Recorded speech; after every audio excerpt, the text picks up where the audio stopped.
me louder? Okay, yeah. Congress say yeah. Everything is everything. So that is a good thing as well too. Love, I am. You're the only sister up in the spot so far. Of course, I can't see, with the profiles and stuff, but I believe you're the only sister up in here. But shout out to you for joining us early up in here. Our people always tend to filter in the spaces a little bit later, which is cool. Which is cool.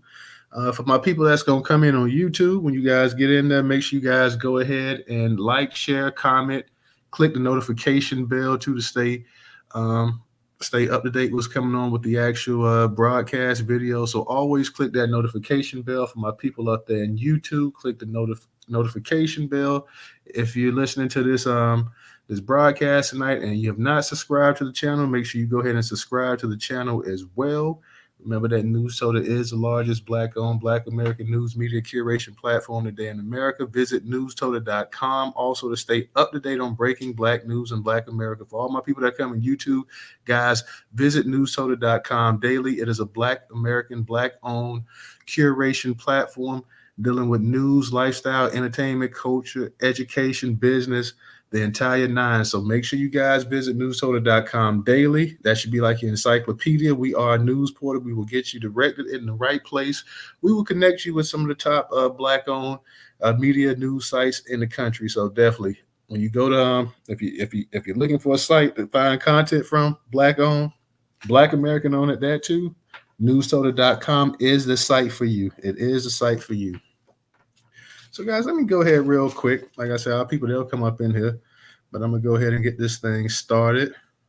I want to start off with the situation with Joe Biden. Joe Biden is trying to go ahead and get Ukraine and Israel money. Now, he's trying to get really it's for Ukraine. Ukraine is talking about something like $60 billion, whatever, because they already have an agreement with Israel where they're paying them $3.9 billion over 10 years. So Israel really ain't hurting for money like that. But Ukraine is by tapped out from this war with Russia. So, they're trying to go ahead and get that. You got the Republicans saying, you know what? Yeah, they're the Republicans in Congress are big backers of Israel, so they don't want to go against Israel. So they're like, yeah, we'll go with Israel. So Biden was smart enough to say, you know what? A lot of Republicans are actually tired of giving this money to Ukraine. They think, hey, we done gave Ukraine enough money, but since it's tied in with Israel, they're not gonna go against Israel. So they say, oh, you know what? Okay, you want to get the money to Israel, you tied into Ukraine, we cool with that, but also we want y'all to put a little bit of this money towards the actual border patrol as well, too. So, they're politicking on both sides of the equation right here. Because, like I said, the Republicans are big backers of Israel, but they're tired of giving that money to Ukraine. The Biden administration was smart enough to say, you know what? We know y'all tired of Ukraine giving them money, pumping left and right or whatever, but we got this tied in with Israel. So Israel's talking about getting like 10 billion, and you got 60 billion potentially going to Ukraine. So that's where we at right now. And the additional amount you got different things, I believe Taiwan and some of these other things, because they're worried about China out there as well too. So they're trying to break it down in segments and give it here, give it there. But the bulk of this money is still going to Ukraine. So the United States has kind of got their hands on some of everything. Let me touch up on this article real quick. Shout out to you guys coming up in the space as well too, guys. Make sure y'all tweet that out. I put the actual polls up there in the actual Jumbotron as well too. On the right-hand side, you'll see where it says NAACP President Derek Johnson referred to Black Americans as immigrants. Do you agree with that statement? We got 310 votes so far, guys. So it's pretty nice size poll going on. That poll just went out today, 310 votes. That's also in the community here, the community tab, guys, I believe on YouTube. I believe I put that in. I put a couple polls, so I believe I put that on YouTube as well. But right now, 2% says yes, they agree with that statement. Who the hell is the 2%? I have no idea. 96% overwhelmingly say no.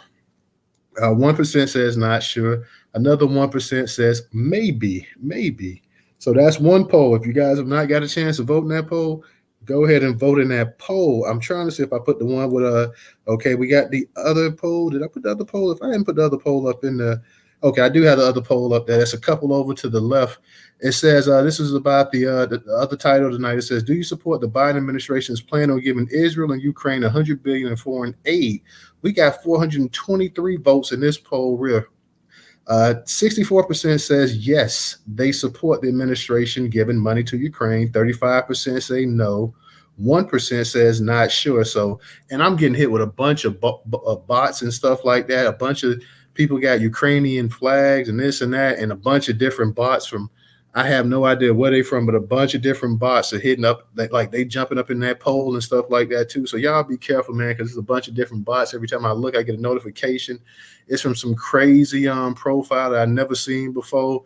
So yeah, it's a bunch of different bots that's actually with that Ukraine Israel about that $100 billion funding. A bunch of bots are hitting me up. What's up, Prince of Paraphernalia? I see you over there in YouTube. Shout out to you, dude. Shout out to you as well. But yeah, I see my sister Rerod, and I see Black Majority State coming up in here. So guys, like I say, there's 2 polls up in the Jumbotron. Y'all go ahead and vote in that poll and retweet it out.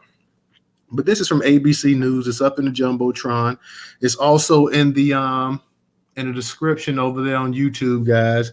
Curator Newstoter.com platform. It says Biden drafts $100 billion foreign aid package, including money for Israel and Ukraine.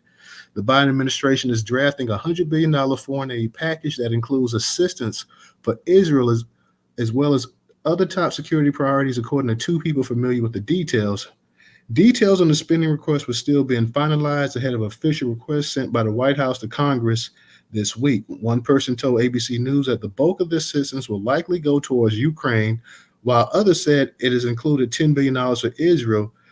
A couple of officials who spoke, who want to remain anonymous in order to discuss the details that had not yet been announced to the White House. The request comes as President Joe Biden travels to Israel in a show of unity with the Jewish state following the brutal October 7 attack on civilians by Hamas terrorists from Gaza. On Capitol Hill, Senate leaders suggested Tuesday that such a sweeping aid package would find support among lawmakers. We'd like to get the supplemental package moved as quickly as possible because the needs are great in both Israel and Ukraine, said Senate Democratic leader Chuck Schumer of New York. Republican leader Mitch McConnell said he would support bundling aid for Ukraine and Israel and that he expects the administration to include money for border security too. The border part of it needs to be credible, not just some reference, but it needs to be a credible deal, he told reporters. Bloomberg was first to report the $100 billion total.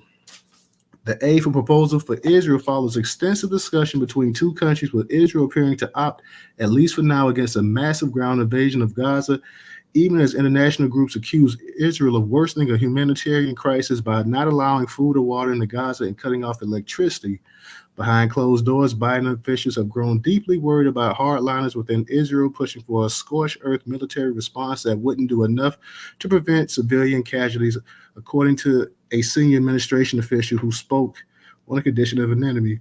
At one point this week, aides believed that the only president himself can convince officials that they were allowing humanitarian aid in Gaza would be in the country's best security interests. When asked about the discussions, White House National Security Council spokesman John Kirby said they're not telling the Israeli military how to operate and that civilians should be protected. At the same time, following the law of war is critical and something Biden has pressed Israel on. Since almost the very beginning here, we've been talking about how important it is for the democracies like Israel and the United States to stand up for the law of war, to respect innocent civilian life, unlike the terrorists.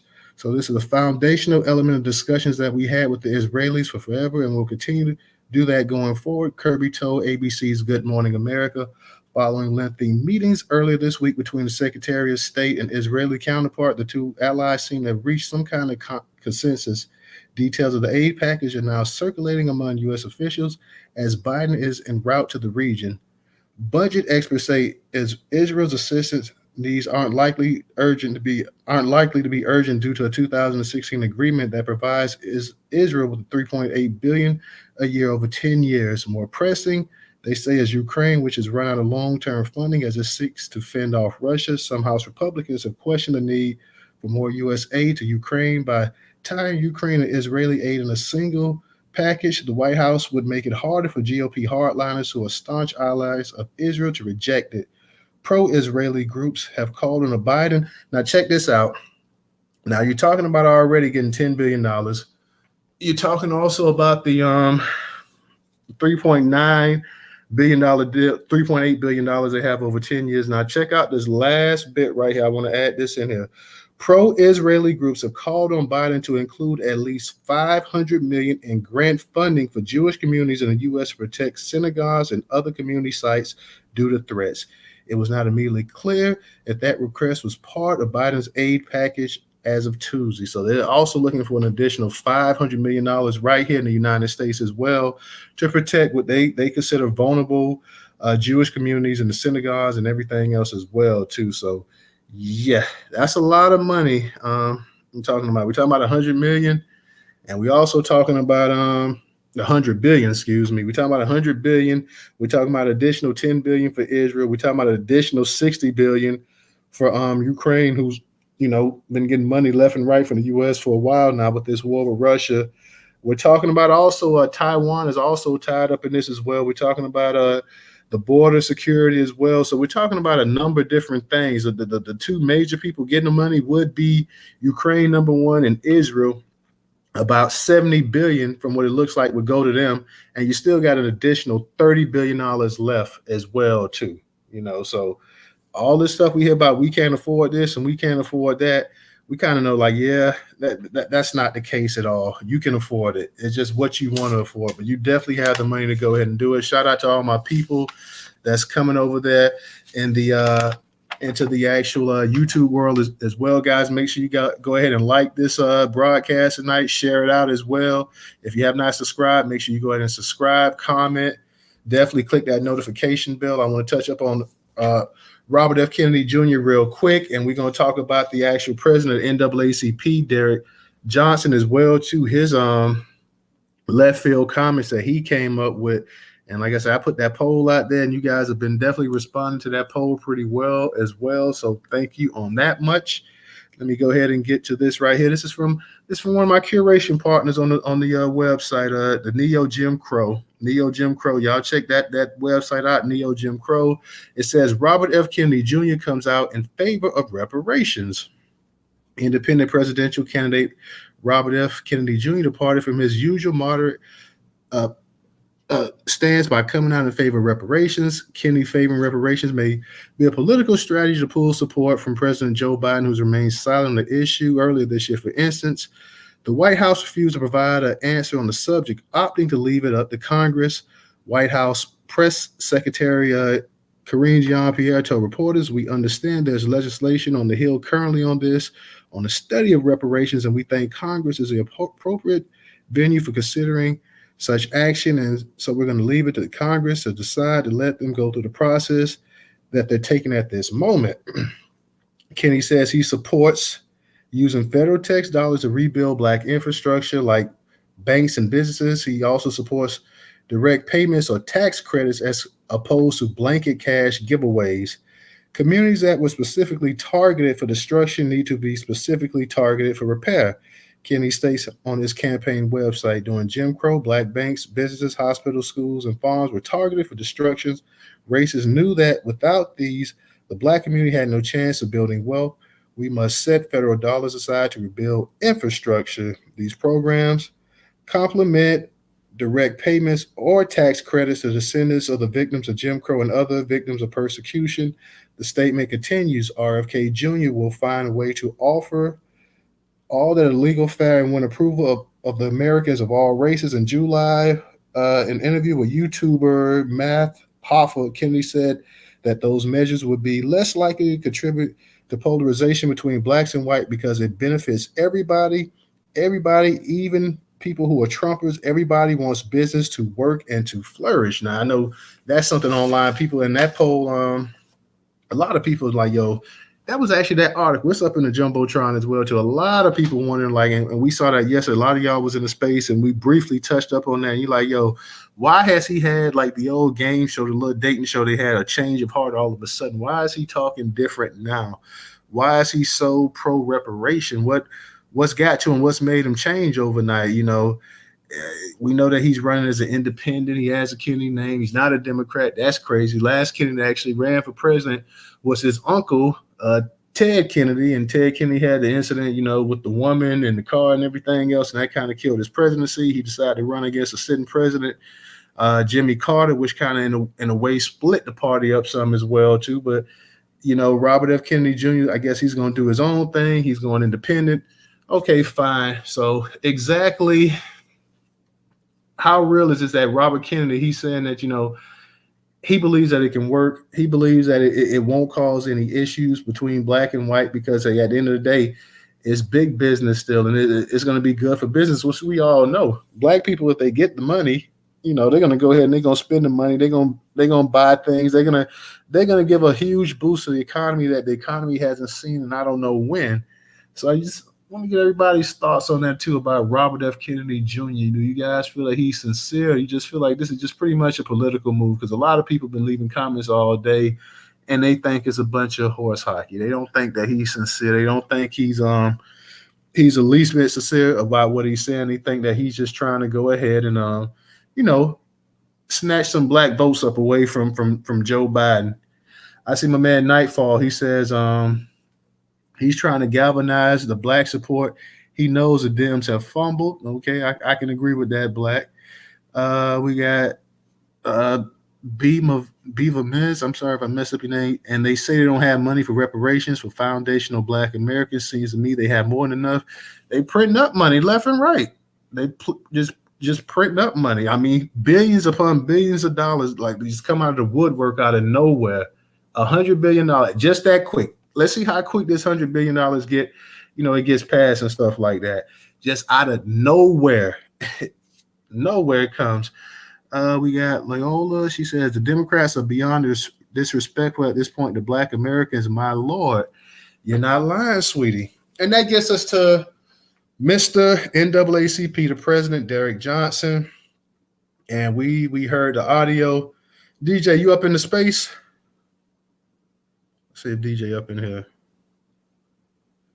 Okay, DJ might be out and about, but I don't know if you guys heard that audio or not. When DJ tonight, bro. So, but the audio itself, I would have had to have cleaned it up before I played it through the space because it's that bad. Like whoever phone that was, upgrade your phone. You got like the iPhone 0 or something. I mean, I heard it loud and clear though. I could still hear it pretty clear though. Yeah, you can still hear it, but it wouldn't work through the phone like that because all you hear is that hissing and filtering. You know what I'm saying? Okay. Well, I took a few little pointers from there, and this is what he was talking about. Derek Johnson, as you guys know, is the president of the NAACP. He was talking to a group of people. It had to be black people because they was clapping in the background. So it was black people he was talking to. And what he was talking about was immigration. Now, if you want to support immigration, man, just say you support immigration. But his talking points were complete nonsense that he was talking about. He talked about folks immigrating from the South. He talked about black people. He said, okay, a bunch of people immigrated from Mississippi, a bunch of people immigrated from Alabama, a bunch of people immigrated from Arkansas, a bunch of people immigrated from Georgia. They was fleeing hostile territory for better jobs and better life, and because of the color of their skin, He said, and you thought I was talking about Latinos, right? He said, no, I'm talking about, you thought I was talking about the Latino community. No, I'm talking about black people. First off, how can you immigrate from one region in the country? You're simply moving. You're simply migrating. They did not immigrate. They just simply moved. They packed their stuff up and they went to another part of the country. They did not go to a whole nother nation. Okay. They did not go to a whole nother continent. They did not go to any of these places. They were Americans who just simply left. They packed up their stuff and they left. They did not go to a whole nother place. So it was a migration. It wasn't immigration. So, and not only that, in his speech, he talks and he gets them mixed up.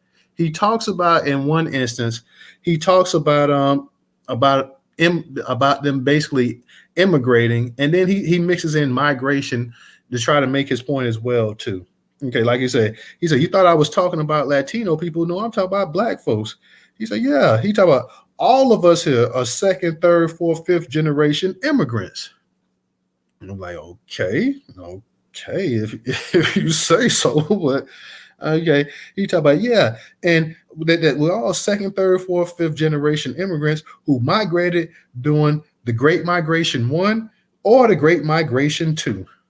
I'm like, okay, buddy. Now, so now we're talking about the Great Migration, but before you're talking about we were all immigrants, and that doesn't even make sense. He's tying in being an immigrant and then the Great Migrations. What all you did was have people that left either the South and went up north, or had people leave the South and go out west.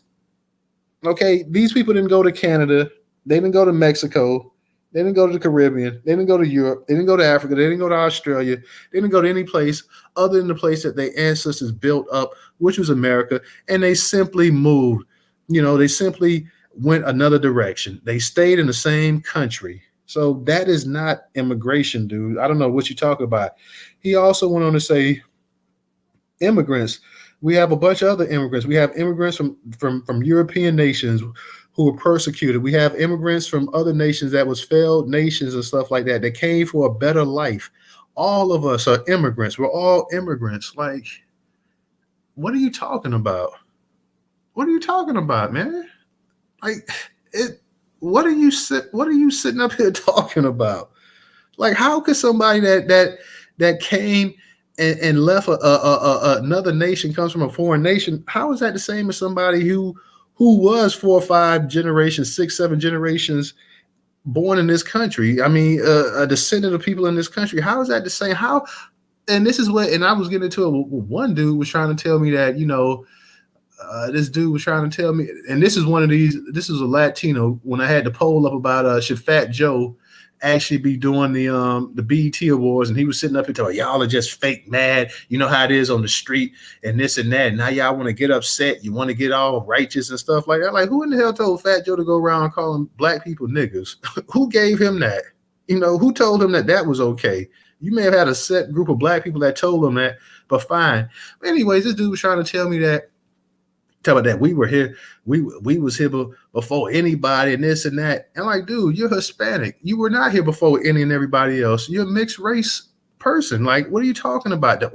I'm talking about the Taino Indians and this and that or whatever. Like, yeah, but the country was built by black people. Like, there was no United States of America.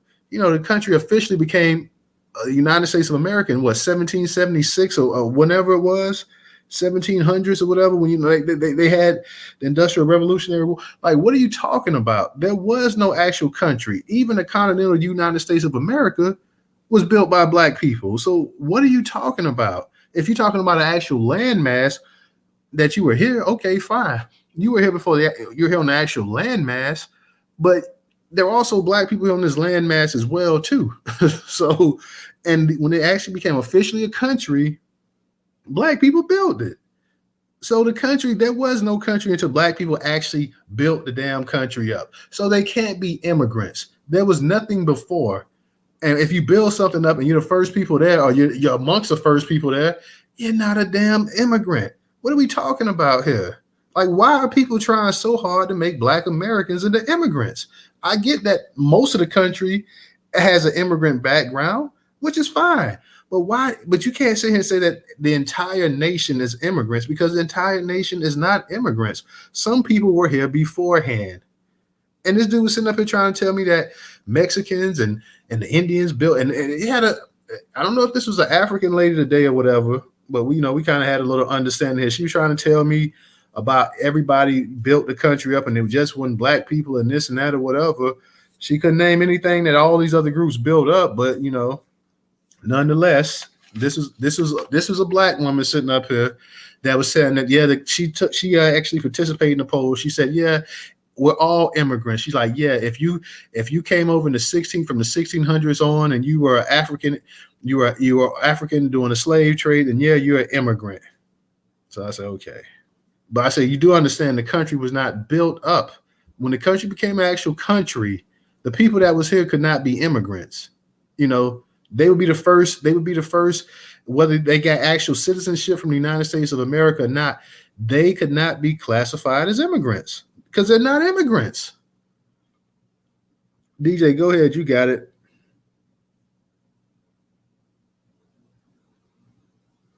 Well, I see you got your hand up. I don't know if you might be in the matrix or not. Nah, this Twitter is just shitty, man. It's just a shitty piece of app. That's just what it is, yo. But shout out to the room. Newstoter was good. But yeah, Derek Johnson's not that smart. He don't know the difference between his I's and his E's. Immigrate and immigrate are spelled two different ways, two different meanings. So he don't know his antonyms, synonyms, homonyms, none of the names. You know what I'm saying? So he should not be president of the NAACP. 100 billion to Israel and Gaza and all this other stuff. Nah, leave that money alone. But you already know these folks gonna approve of it because they Zionists. You know what I'm saying? They Zionists, key word. You know what I mean? So what you call it? And what is it? The RFK. He's not for reparations, so leave him alone too. There you go. Yeah, RFK. He's trying to drum up that support. He's got the Kennedy name, but he doesn't have the party behind him. And let's be for real, he doesn't have the charisma either that the daddy and the brother had as well too. So it's going to be hard for him. New generation of blacks don't know who he is either. So there you go. Yeah, that's true. It's a whole bunch of generation. But like I said, one time the Kennedy name was like gold in American politics. It no longer carries that weight anymore. It may have carried that weight if John F. Kennedy Jr. had lived and actually ran for president or some kind of political office. But the cousin here, it carries no weight with him. And like you say with the dude Johnson, this is why people. Do you still have to pay a membership to join the NAACP? Because I know you like had like annual dues and stuff like that. I know. Still got it. Okay. Get a refund. And they pretty much only come around like when the camera's actually rolling as well too. Like when it's a major case or something like that. That's when they they kind of come around and stuff like that. Any other time people try to call them on their own, a lot of times they don't respond. Somebody was saying, is Johnson a Black American? Is Johnson that's because I've been hearing all day people have been saying that, hey, they believe that he's actually he actually does have an immigrant background himself as well too, which I got no problem with. Like I say before, if you're down or whatever, but at the same time, don't go ahead and paint with a wide brush and say this and that or whatever when you know it's nonsense. But to anybody knowledge in the actual space, is Derek Johnson the NAACP president? Is he does he have a foreign background? Does he have an immigrant background? Does anybody know? If you do know, like I think he is a Cape Verde. Just say his great grandfather or grandfather. Okay, that's right. They did say that they said that last night, didn't they? Yeah, immigrated with an I, Derek Johnson with an I. He wasn't here on his landmass, so you can't be immigrant or immigrant with an E. You know what I'm saying? Know your definitions, fam. You know what I mean? Not that bright, bro. Okay, because the people did say that last night. I couldn't remember. Okay, so yeah, they did say that. I don't know how far back, and I'm sure on one side of his family, I'm sure he's got the. I think it was like the 1930s. His grandfather came here or something like that. So there you go. Way after the Civil War, way after Reconstruction. Yep. Okay. And I'm sure on one side of his family he probably does have Black American lineage on one side as well too, but let's be for real, man. NAACP with their history and stuff like that. His father's side, his maternal on his mother's side, his maternal side. Okay. Right? So that's where his great grandfather, whoever came from. You know what I mean? All right. Okay. It just, like I say, it just was, one of those things that I'm like, hey, why is he sitting up in this room saying this? Why not just come out and just be like, hey, man, we support immigration. We support. Then we start, you're an immigrant. You're an immigrant. It's like the same thing they always say when you hear, especially like, this is a country built by immigrants and stuff like that. It's always that same whole country by immigrant things as well too. And I just didn't understand why this dude got up there. And I mean, I'm like, dude, do you understand? Like, you are an educated man. You're supposed to be the head of this organization. You're sitting up here talking about people moving. So if somebody moves, if you live in Albany, Georgia, and you move to Atlanta, Georgia, are you immigrating to Atlanta?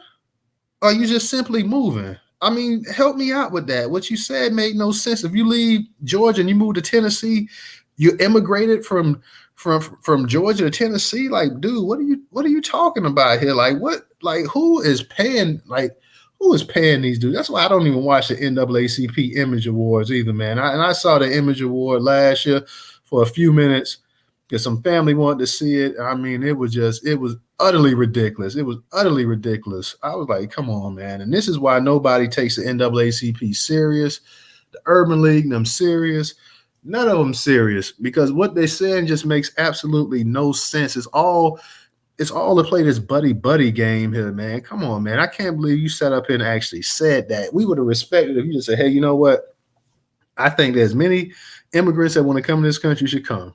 And people would be like, okay, fine. That's how you feel about it. But nah, you went ahead and you made sure, and you talk about it doesn't matter if you're most people here are second generation, third generation, fourth, even fifth generation immigrants. Like, man, if you don't stop,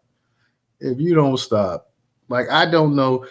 Man, I don't know anybody in my family on either side that I can go back that is the reason that I'm sitting here, that are immigrants. I mean, I'm just being honest. And like I say, I have no issue with anybody that's an immigrant trying to better the position of their families or whatever. But you can't sit up here and you can't make a statement like that. And you can't sit up here and say this right here. And this man said this. A lot of folks been calling him out. They've been tagging him in posts all day, trying to get his attention. Like I say, who was it last night that put us on to that? Was it Freeman Angel that let us know about that actual? I think it was Freeman Angel. Shout out to her. She was the one that actually mentioned what he had actually said as well too. And I'm like, okay, let me hear this video for myself. And it was a 3-part or whatever, but on that first part is where he started just spouting off all this mumbo jumbo, and I was like, okay, it was like a quick 3-minute video, or whatever, but. It was just a rant. It was just a rant about immigration. And this is what we was talking about the other night, that, hey, until you start actually holding these black organizations and stuff actually responsible, these people that get voted in and stuff like that, you can have things up there in Chicago. You can have people protesting and saying this and saying that and doing stuff or whatever. But until you actually start voting these people out of office and stop supporting these groups and stuff like that as well too, it's really not going to completely change. The NAACP is so much in the fabric also still, even though a lot of black Americans don't pay them any attention, but it's still so much moving into the fabric of so-called black consciousness, black community and everything else, that, hey, you got you got them having award shows on TV. Like that's an annual, that's a tradition that they have an award show. So it's still embedded into the actual mindset of black people in this country. And to the point that you just totally start ignoring what they say or whatever, you're gonna have these kind of incidents right here. So Derek Johnson, I like I say, I don't know what the hell he was talking about, because what he said made absolutely no sense. Nobody supported it. The comments was going off and stuff like that as well too. I should read some of the comments. Let me find this poll right here and read some of these. And like you said, bro, joking not that bright, because we did immigrate, but with an E. You know what I'm saying? We are immigrating with an E, meaning to go from one place to another on the same landmass. We did not immigrate with an I, meaning to cross oceans. You know what I'm saying? And do all this other stuff. We did none of that stuff. So we're not immigrants like these Hispanics, these Latinos. I'm saying, so for him to say that, because he got immigrant background in him, or blood, or whatever you want to look at it, don't compare or put all of us in the same cookie jar, sir. And you need to go study your wording and definition, sir. There you go. Let me read real quick. Let me touch up on some of the actual comments that some of our people left about him. Tata said he really pissed me off, and she put up like the little coon emoji up there. We had Troll Thumper said this was basically coon babble. You had Somali against Pan-Africanism, who was actually in one of the spaces one time, said he's an immigrant himself. Original blood, of course, original, how he gets it in. Original says, people who are black educated know he's an operative for the enemy. It's amazing how he makes pejorative statements about us and justifies his statements. When Jews and others make pejorative statements about us, he looks the other way or agree with them. Yeah, Christian Hammer said he's crowbarred Native Black Americans into immigration status that was clearly agenda driven. What an incredible reach that was. He underhandedly conflated moving to a new city or state with illegal immigrating en masse to a whole new continent. These two are not equal. That's what I'm saying. Like, dude, what in the world are you talking about? Like, I have never even the comparison that he came and the thing that he added in that made absolutely no sense. It says who the F said yes. Yeah, you had a couple people that said yes in the poll or whatever. So the Black Hockey Club says the NAACP does not advocate for Black Americans, ADOS, FBA, the American Negro, and the freedman. Hashtag it's a new day. Carl Lucas says we have no association with anything immigrant because they can move freely where our Black ancestors didn't have the choice, freedom to move, migrate to where they would like to go or dwell. Okay, that's Apaka. He says some are, some ain't. Those emancipated aren't, are not. So he's saying that that's Apaka. I think he's saying that the people that's just Black in this country, like, yeah, they are immigrants, and those who are emancipated, who are free, are not. You got Porter said that group is so antiquated. They're basically just a luncheon crowd now. So yeah, and I think that's what he was doing this at. I think he was at an actual luncheon when this was actually taking place. That he had they had a luncheon. I'm sure it was some kind of biscuits being served and everything else, and that he was just cutting up in there. Greg said there was no America to immigrate to. We had to build it.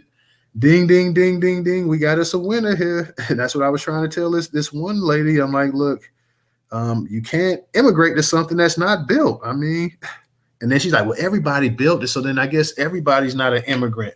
I'm like, well, everybody did not build it. Like most of the people that's in this country now weren't even in the country at the time. So how did everybody build it? Silverhair says, we never left this country. So how in the hell did we become immigrants? Spencer said, where is he from? Lizette ADOS says the whole NAACP should be dismantled because they're not doing anything but lip service at this point. The NAACP only gives out image awards. Like I said before, you can catch them on Fox or whatever station. They always have the little image awards going out. So for Sugar says Johnson should be removed from office if the NAACP ever wants to be taken seriously again. Black Titan says, I blame all the reparationists for this. You guys made reparations a joke. Ain't no coming back from that. BBCA said he's sick. Dino P says, cancel the NAACP now. We had Melon Oracle says, we're not immigrants, but I bet his sorry blank is. Mike says, Black people, NAACP is definitely not here fighting on our behalf. They shouldn't speak for us just because they're Black. We should consider them our enemies. NAACP more focused on fighting for illegals, whites, Asian resources, and rights. Derek Johnson is paid for and a sellout. We got chocolate. What was that? Chocolate Jello put. It's an act of desperation because our movement to delineate in all areas. We must keep feet on neck. Immigrants are going out of style and are desperate to keep connected to us. So as you guys can see, we have a lot of people with a lot of different opinions about this situation as well too. Aunt Lai, see you up here in the space real quick, guys. Up in the Jumbotron, we have the Newstoter YouTube channel up in there. Please go ahead and subscribe to that YouTube channel. Anybody in the space that's not following Newstoter here on Twitter, guys, make sure you go ahead and follow us. Newstoter is the largest Black-owned, Black American news media curation platform today in America. Make sure you visit the site, newstoter.com, to stay up to date on breaking Black news. We have the Funded Socially up in the actual Jumbotron as well, too. Funded Socially, that's Black Majority State social media, Black-owned social media site, guys. Definitely go ahead up in the Jumbotron. That link is up in there. Go ahead and create a profile and start supporting Black business. And also, you can support Newstoter on Cash App, $Newstoter, $Newstoter. Once again, we are the largest Black-owned, Black American news media curation platform today. $Newstoter, $Newstoter. If you do not have Cash App, we have the Venmo and PayPal up in the Jumbotron. For all my people on YouTube, you can support us on Cash App, as you see on the screen. If you do not have Cash App, we have the Venmo and PayPal up in the actual description. Aunt Lai, I'm very interested to hear what you got to say. So I know the other night you was pro Jada in that space we had. So we ain't doing Jada tonight, but I want to hear what you got to say nonetheless. Peace, Black Power, and Reparations. I want to give a shout out to Jada Smith. Love you, girl. But I just wanted to say, I really feel like this whole, I forgot the wording, but I feel like it's a plot and a ploy to undermine the movement for reparations. Don't hate. Jada in the house. I feel like it's a plot and a ploy to undermine the movement for reparations. Reparations has been trending consistently since 2021, consistently since, like it's been demands, it's being met. It's to the point where there's new upcoming election season. They're going to have to understand the fact that reparations is going to be a question. So they're pulling out every stop. What can we do to get the mind off? Oh, we could go to war. Oh, that war, the first war not working, we go to another war. They're doing everything in their power to undermine the movement for reparations for Black Americans. They're trying to get, because even if you look at the history books of how to get people united as a country after September 11th happened, everybody was hand in hand and we was all one and all that other book. That is what they're trying to do. And by them they're trying to pull at our heartstrings to make us say, oh, we're American too, and we got to fight for this cause and push our issues to the side, because they've always done that. So they're just taking a playbook out of the, okay, what can we do in this situation? Because the call for reparations, the demand for reparations, the fact that public meetings are being held, the fact that Black people are letting it be known, they have an issue with that, and they don't know what to do. So what can you do when you can't answer? You try to do everything in your power. You want other people in this country that'll vote for you. That's why y'all letting the immigrants in. You have people in a position of power, Black faces in high spaces, but those Black people are not Black people. They are immigrants. They don't even qualify for reparations. So why would they even say they want reparations for people when they know they don't qualify? That's all a ploy to get us talking, to get us off focus. And because he's in a quote-unquote position of power, I don't know how much power he got, because every Black person knows what the NAACP is. But that's just because they have a stage. Understand that the NAACP has a tax write-off with the government, and they know that they're doing the bidding for the white supremacists, because they know that we are focused. When we talk about the whole plot and ploy to destroy the call in the movement for reparations, because that's what it is, we need to be talking about solutions. And even though they are trying, reparations was still trending. We still demanded, like, the war going on. They're like, oh, this is sad. My Black people, like, yeah, but what about these reparations? Like, give us our money. What about cut these checks? And we just need to stay on task. They can do whatever they want to do, and they will do it. They don't need our permission. They don't need to ask us anything. But we need to be focused on what it is. And we have to understand that people will be using as a tactic, oh, I support this. And they never support it in their life and probably can't even spell it. But now all of a sudden, because they understand that this is what the voters are talking about, and we are demanding it, and we're talking about it not just on Twitter Spaces. It's a conversation that will have to be had when you have these debates at local elections and everything. Reparations is a hot topic. So now you'll have people saying, oh, I'm for it. Ain't never been for it in their life. Can't even spell it. Don't know what it means. But they'll say that because they know that they have to get the vote. And they'll do anything because they want to get the vote, because they want to remain in power. So we just need to be vigilant. We need to keep our eyes open. We need to also be coming out about solutions of what we can do to get our agenda across. And just know that, the devil is busy. And it's definitely a ploy. And I'll land my plane for my chair. I want to give a shout out to Jada Pickett. I want to give a shout out to Will Smith for his statement today about him and his wife. And I want to give a shout out to Monique, because she said ain't none of her business, and I agree. I'm back my boat. You always either way. You talking about it, Monique. All right. Thank you, Aunt Lai. Thank you. And I definitely appreciate that. And Aunt Lai, you were nice and loud and clear as well, too. So definitely, if anybody comes up to speak, definitely make sure that you're as loud as Aunt Lai. So if you do have on your Bluetooth, go ahead and take it off. Turn your phone volume up. She was nice and loud. And no, Miss Lisa's on YouTube. She said she heard her pretty loud and clear. So definitely shout out to Aunt Lai. And that's my girl, Aunt Lai. I'm with you on that. Aunt Lai, everybody giving you a shout out on YouTube as well too, Aunt Lai. So my thing is this right here. I don't care, like, whatever your background, whatever your immigration status or whatever, that's fine or whatever, but my thing here and the issue with that, and I think a lot of people took offense with, is that, hey, why are you sitting up here just, just making this stuff up, dude? Why are you sitting up here saying that, somebody leaving one part of the country is the same as immigrating? That's not what immigrating is. And then you, not only that, in your same statement, you're talking about immigrating, then you use two examples of the Great Migration 1 and 2. So how can it be immigrating yet it's still, you're talking about the Great Migration? So what you said was just totally nonsense. And let's see how many black people call this dude out for it. People on Twitter calling him out, and you probably have some people on other social media platforms that may be calling him out. But at the same time, most black people are pretty quiet about it, not going to say much about it, because we know most people don't take the NAACP serious anyways.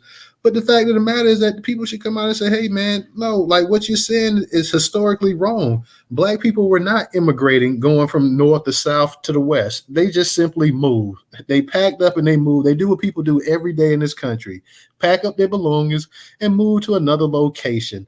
That is not considered immigrating. That's simply moving. That's what it is. Nowadays, we have U-Hauls. People can go ahead and put all their stuff in the U-Haul and end up and driving that U-Haul clear across country if they want to. As long as you go ahead and turn it into whatever the U-Haul location, you cool. That is not migrating. That is simply moving. That's what it is. Bracy, how you doing tonight? Go ahead. Ern, I see you came up here. If you want to go ahead and speak to, just raise your hand and we'll get to you as well too. Go ahead, Bracy. Pretty good, man. How are you this evening? I'm doing pretty good. I'm gonna throw something at you in the group. A few weeks back, Jamie Harrison, who had run for Senate, he was at Howard, and I was in a space in which there were some ladies who were talking about attending that function and addressing himself and others at that event.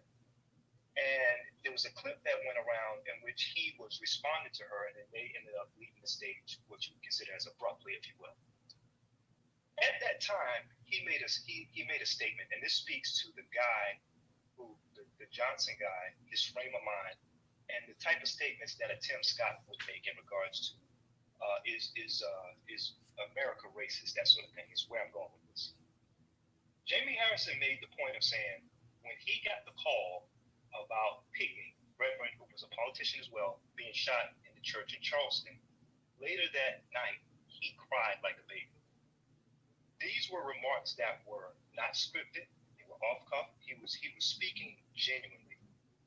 And I bring that point forward to say, many of the people, we have to start looking at it as, think in terms of, in the second Godfather, when Michael, the son, is set to take the helm, he explains to the gentleman who was the consigliere, the counsel to his father, that he wouldn't use him. And he explained to him he respected him. He was grateful of all of the time that he had put in with his father, but he was perceived as a peacetime general. And Michael explained to him that he needed more of a wartime general to be his counsel.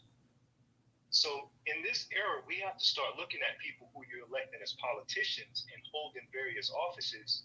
They came through an era where it was a bit peaceful, considering coming out of civil rights, that window that you've had from civil rights to now, where things are getting a bit testy.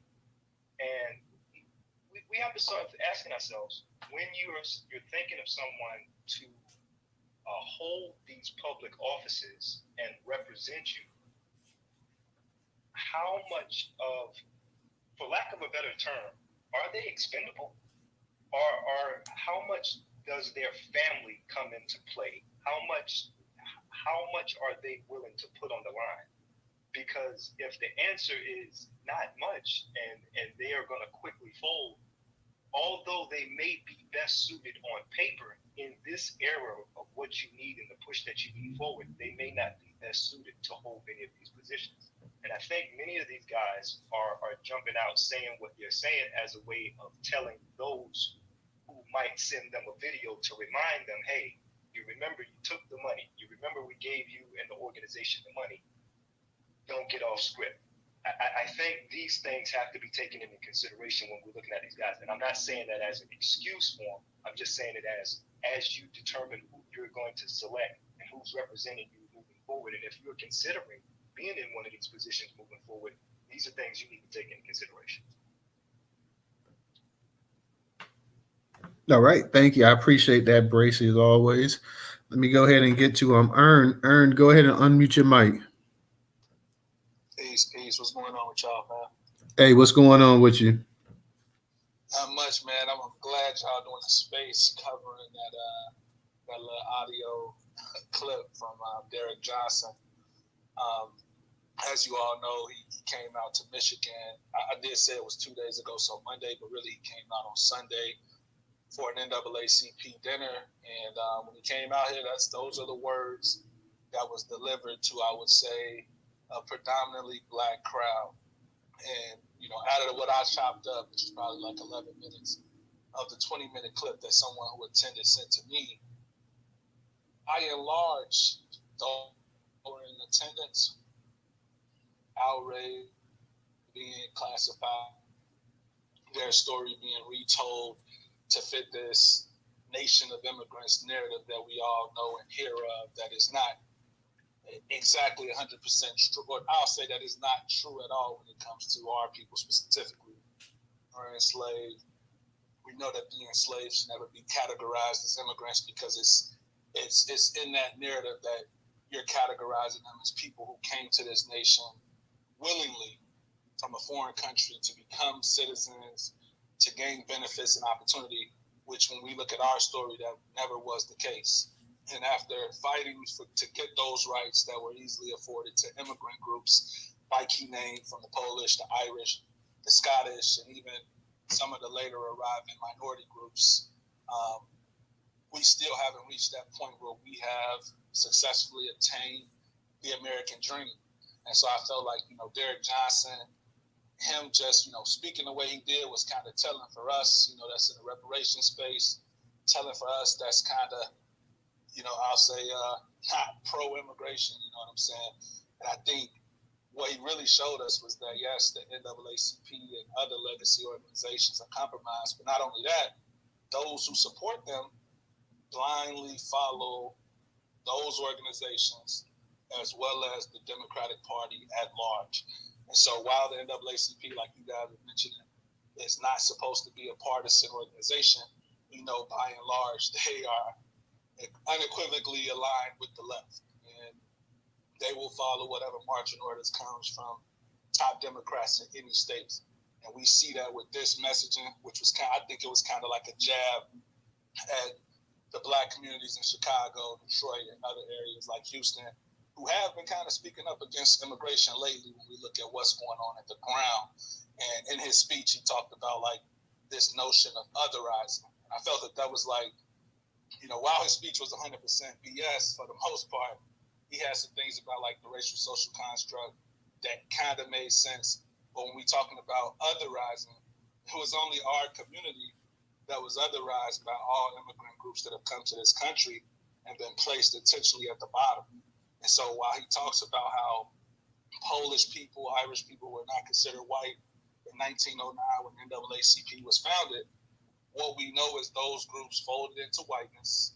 They oppressed Black Americans who were enslaved, those who were descendants migrating to those northern states like the Michigan, Illinois, etc., other places in the Midwest and the East Coast, even in California.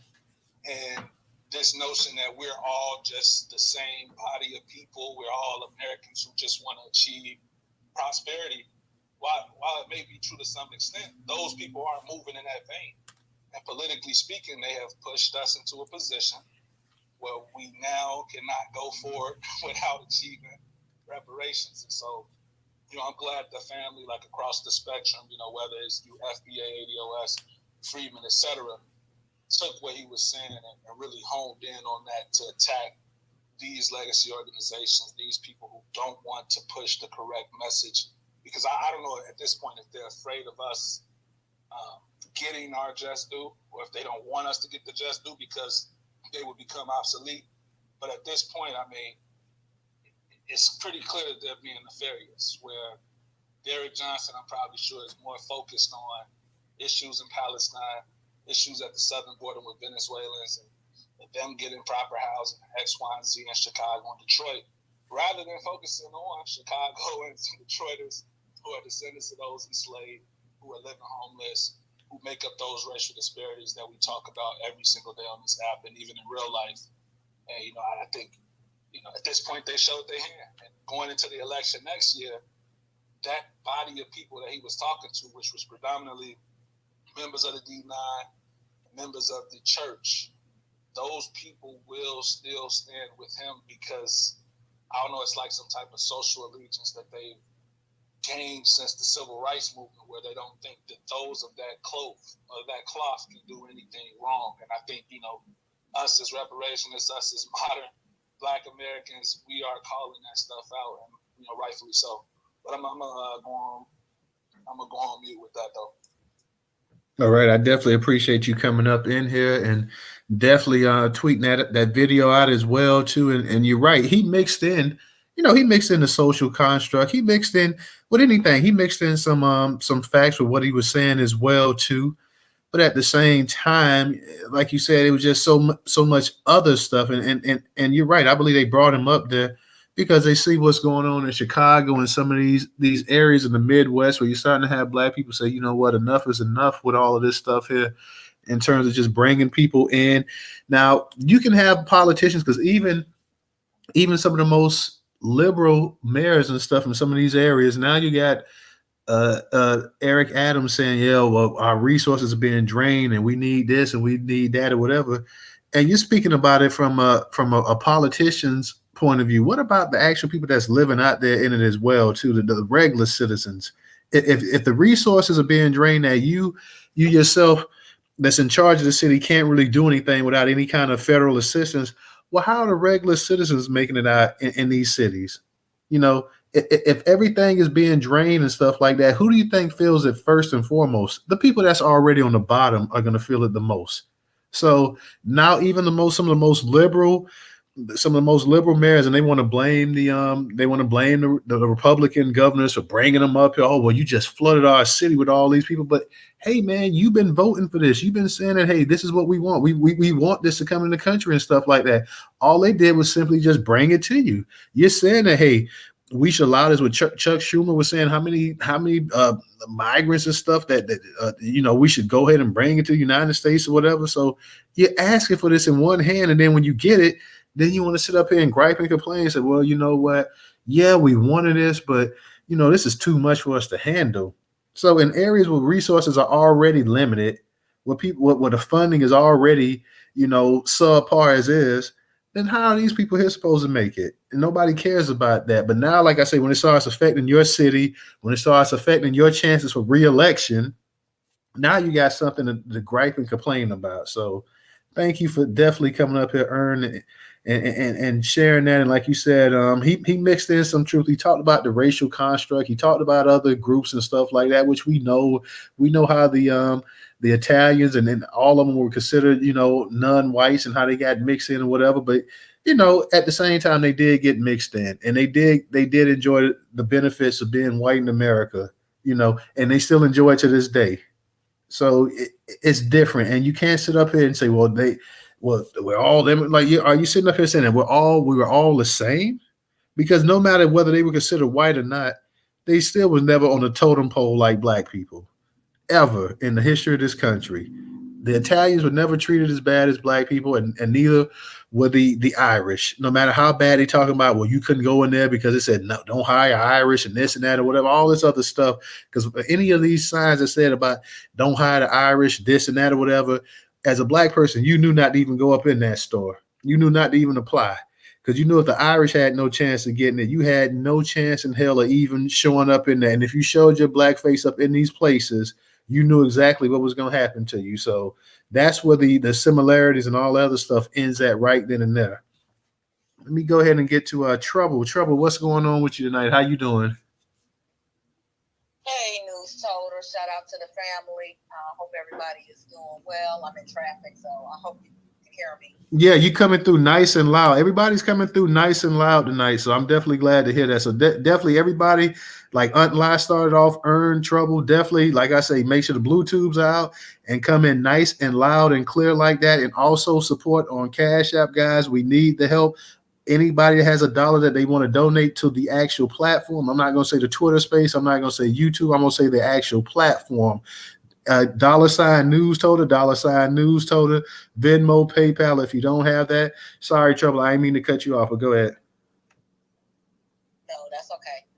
So I'm gonna be brief because this police done rolled past my black ass 3 times since I've been sitting here since I put my hand up. I'll start with the JFK Jr. I feel like he's a grifter. He's trying to get the black vote and RFK, you mean? Yeah, RFK, BFK, BCK, BK, MFG, all of them.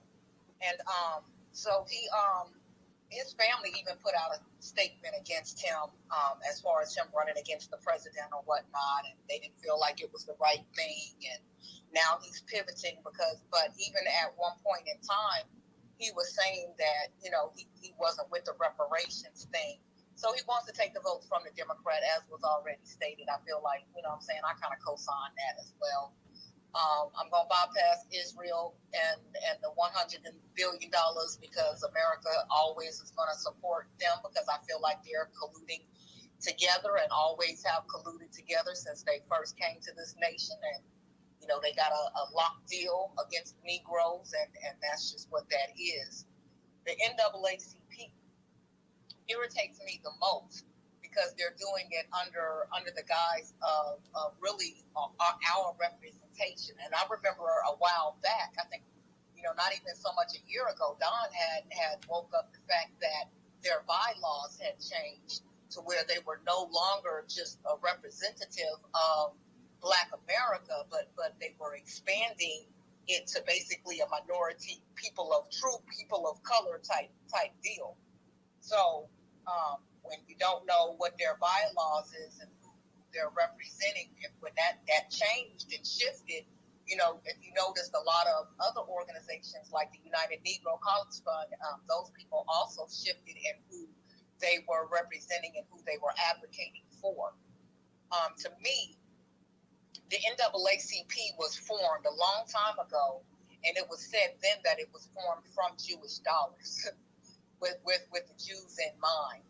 And to me, I mean, this is just my personal thought, that if the Jews had a hand in not only bringing slaves over here and then turned around once we were so-called set free, now you are the backers of the biggest Black organization to advocate for Black people. That, to me, is saying that you just want to keep an eye on us so that you always have a hand in what is championed for Black people, how it's handled.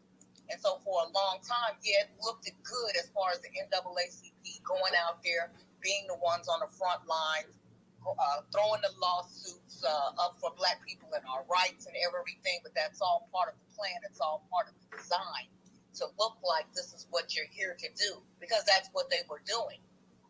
But now we're living in an era where we are getting to bear witness to the white man's skirt being lifted, and I throw Jewish people in there with them, because that's essentially what they are, white people. And we're witnessing his skirt being lifted. We are bearing witness to his inequities being laid out for the whole world to see. And he is no longer caring that, his plans is being shown to the world. Even all of his organizations and his backers are being exposed. He's being exposed, and we're seeing that. The problem is, now that he's being exposed, there's nothing left to hold him back for going through the gusto. And so here we are sitting with all of these immigrants in here, and now you have people inside the NAACP who are immigrants themselves or children of immigrants who are, it's sort of like they let the dogs loose. Who let the dogs loose? Now we know who let the dogs loose. So they're not hiding what it is that they're doing. They're not hiding the fact that they're not really advocating for us anymore. Because if you have all of these other groups coming in and you're talking this talk that, well, we're all a nation of immigrants, well, then us Negroes alone saying that we were the one who built this nation, we was the ones who did that, is being overshadowed, and now it's thin. You know, it's being thinned out. Our voices is being thinned out because now you got all of these other immigrants saying the same thing, and you have these immigrants who are Black, who claim to be Black Americans, saying the same thing. No, it wasn't the Negroes who built this nation. It was all of us.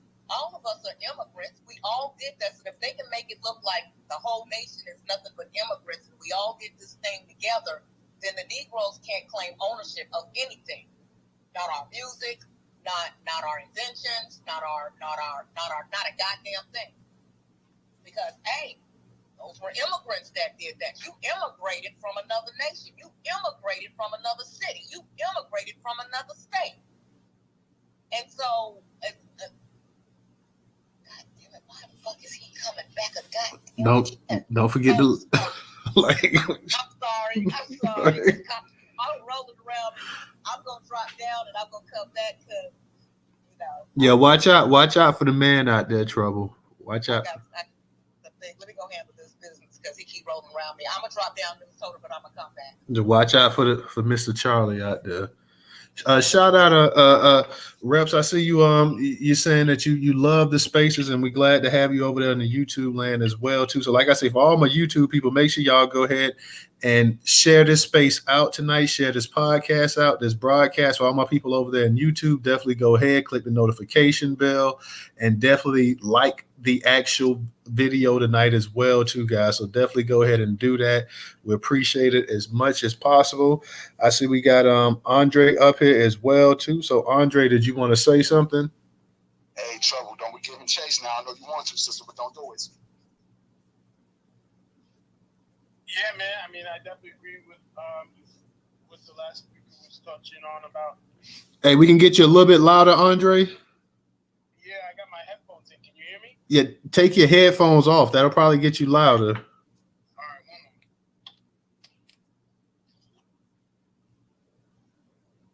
moment. How about now? Much better.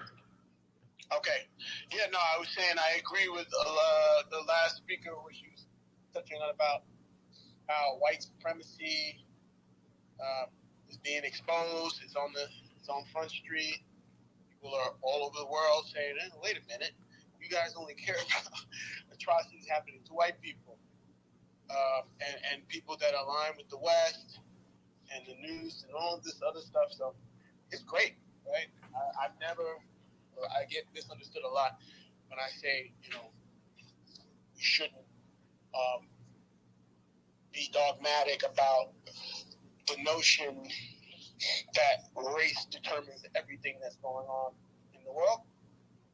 But obviously we were the ones, that's nothing new to us. It seems as though we are hyper focused on that and kind of shutting out other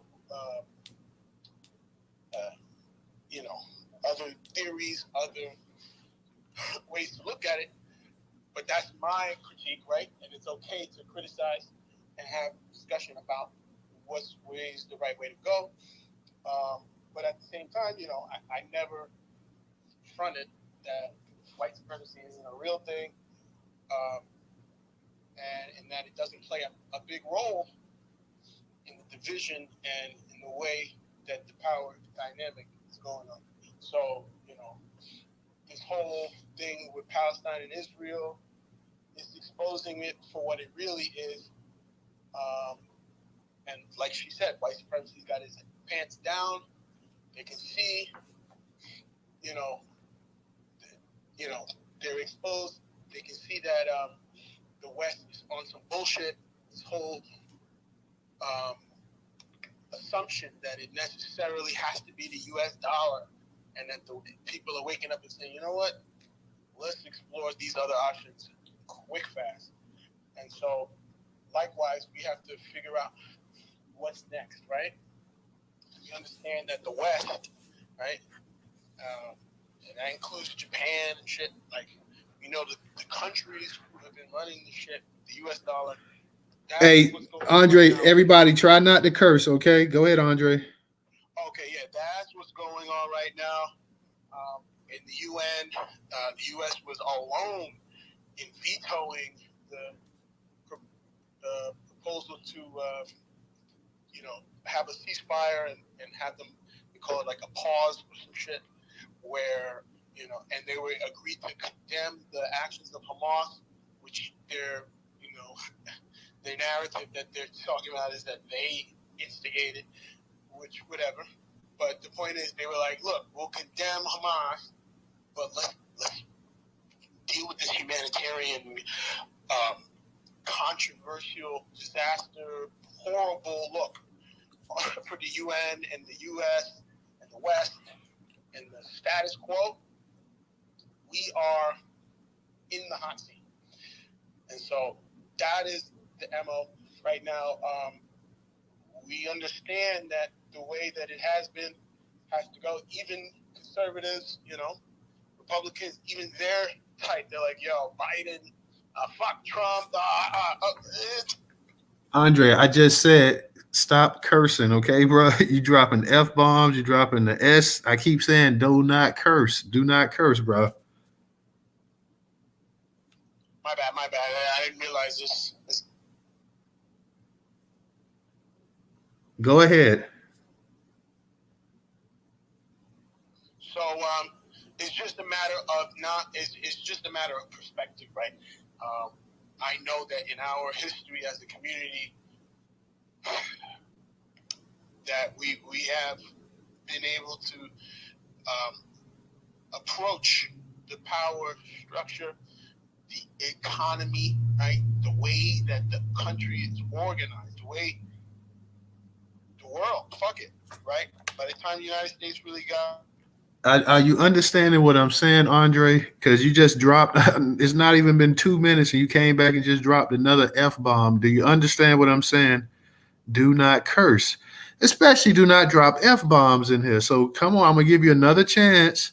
I don't know if you understand what I'm saying, but do not curse. Just go ahead and speak. Sorry about that. Let me focus on not doing it. I just got off work, so yeah, I got you. But so my point is that it's a very, very,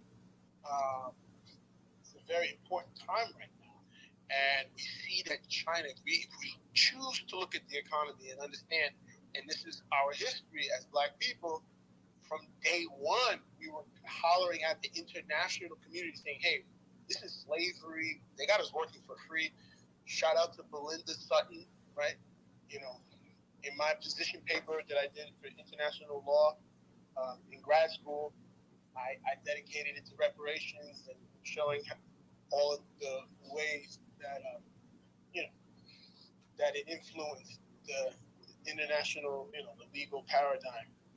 And so it's very, very important contribution in terms of dealing with labor being, and the economic rights. This is something that, we made major contribution through our system and through down the line, right? The We Charge Genocide, I was talking about, that as well. But, building up that case for humanitarian intervention and dealing with the international law, but at the same time, making sure that we're talking about what happens to working people, the economy. The entire world runs off of the work. I hate cutting. Land the plane there. Yeah, you gotta land it, bro. Right, so that's the economic perspective. Okay, you're landing it. You're landing it now, brother. You're landing it now. I am landing it. I'm about to land it. Okay. Yeah, so that's the No. You're not about to land it. You've landed it. That's what I'm saying. It's landed. Yeah. All right. Yeah, the plane is landed. We got cinder blocks out here. I was trying to underscore my point. Well, you've been going for a minute, bro, and I was just cutting in, about to say exactly where are we going to? Like, what are we talking about here? We're talking about the economy. The world global economy is shifting right now. Okay. It has large implications. Brother, why every time when you come up in this space, it's like it's just. That's what's going on in the world right now. That's what's happening. I don't know what you want me to say. I don't know what you're saying though. That's what I'm saying. Okay. Okay. You're landing. Okay. You're landing, my boy. Thank you. I appreciate that. Thank you. I'm not a boy. We're grown men. Have some respect. Okay. You can go ahead and put that mic on right now. Don't come off your mic again. You are a grown man, and not another grown man's telling you don't come off the mic no more. Because the grown man had to tell you several times not to curse in the space, and you kept dropping F-bombs and everything else as well, too. So let's have respect like that. Thank you. Thank you. I appreciate it. Whew. Okay. I'm gonna be honest. I kind of lost my train of thought right there. I'm trying to get it back some. So, if anybody in here that wants to speak, definitely come on up here and speak, because I'm kind of, I'm trying to get it back together after that. It's okay, right. Yeah, with that being said, ain't nobody got no time for that, Andre. So with that being said, hey, again, the real focus should definitely be Derek Johnson. How you doing, Mama? Should definitely be Derek Johnson. He should not ever speak for us. The NAACP should not ever speak for us. Shout out to Miss Giselle and Brother Moko. They actually did a space surrounding HBCUs and the NAACP. So we already know that they are founded by the Jews, as well as most of these HBCUs. Only 10 out of 125 HBCUs are actual HBCUs built by Black emancipated freedom. So that's another thing from the education. Remember, these folks keep giving us the education, indoctrinating us with their bull crap. So why is it that we don't have our own? So as long as you got people like Derek Johnson around, who this country seems to favor Black immigrants over Black Americans that emancipated from slavery. So that's another thing we always got to stay on. Don't get upset, Diaspora Gang, because we calling y'all Teller Gang. It is what it is, because y'all been undermining us for a while. And then back to Joe Biden. This cracker knacker got a 50-year career history shitting on Black people. I want these people far away from my mother, all this other stuff. Lock them up. Why your son ain't in jail? You a worst father ever. The son of crackhead, your other son both died. It is what it is. And your other son, Biden, he wound up fucking Bo White. Excuse my French. Language, yeah. He wound up fucking Bo White after he passed away. So what type of family is y'all? You know what I'm saying?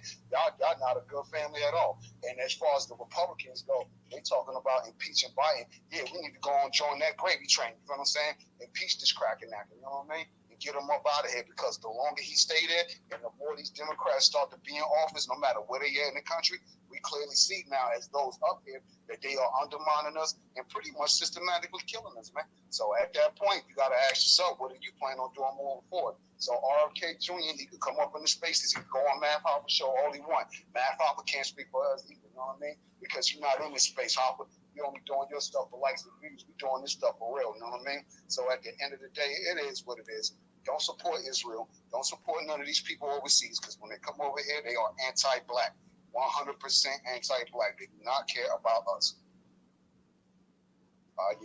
All right, appreciate that. How you doing, Pax? How you doing? And this dude Andre, you had people on Twitter. I got no time for that. You give me a headache, man. You give people in the grocery store a headache. You got people on Twitter, and you got ice cream hour right now. you got people on Twitter and YouTube talking about he's babbling and land his plane. So I mean, on both platforms, people were saying the same thing. No taxation. How you doing tonight? Go ahead and unmute your mic. I done got so tickled. I've been trying to get over here ever since you started. You gotta look. It takes patience, dude.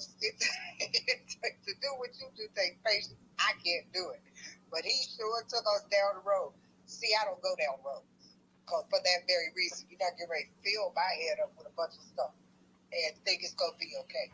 He does it every time he comes. And I try to say, well, let the dude go ahead and talk, but he does it every time he comes into space. That's what some of them do. That's what they do, because they like to hear their own self, I think. But I don't go down them roads. They can't nobody just fill my head up. No, ain't no money on the line. My family ain't on the line, and my life ain't on the line. Nope, I ain't going. But I'm hoping that somebody responds to Derek Johnson, in writing, and we can put it up there. I've asked a couple of people to do it. People have to have time. But I believe it's never too late to say I'm sorry, and it's never too late to say, cuss somebody out. And so it could be 20 years from now, we'll still talk about it. The $100 billion, I didn't get to listen to Joe Biden's speech, and I will go back and listen to it. And Trouble said something that was very true. They're in cahoots. United States and Israel have been in cahoots the whole time. They ain't never not been in cahoots. And, they produce one type of military equipment and we produce another. And so we have that in common. We trade back and forth. Now, whether he gives them $100 billion in war machines, I think that's the way it's going to go. Because that's, what they do is give them war machines. And like they did with Ukraine and say, pay us back. But with Israel, they never get paid back. So they might be swapping war machines. It's going to be interesting to see. Excuse me, just how that turns out. But Trouble is right. That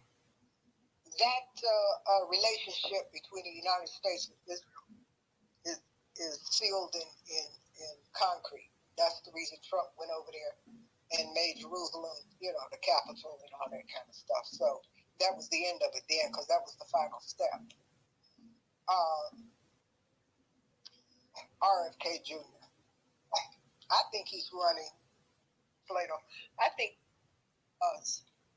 he wants to get more information on what happened to his father. I believe that with all my heart. Because that's what he talks about. If you listen to him carefully, he talks about that.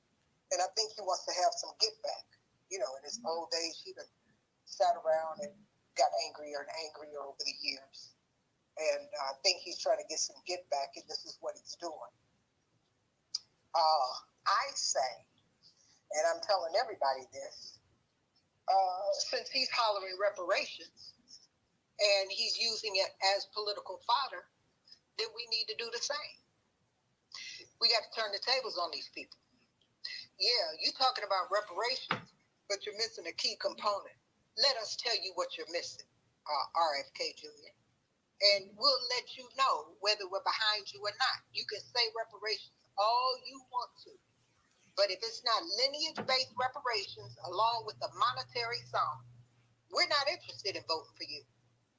And that's the way we have to respond to him. The other thing I wanted to tell everybody is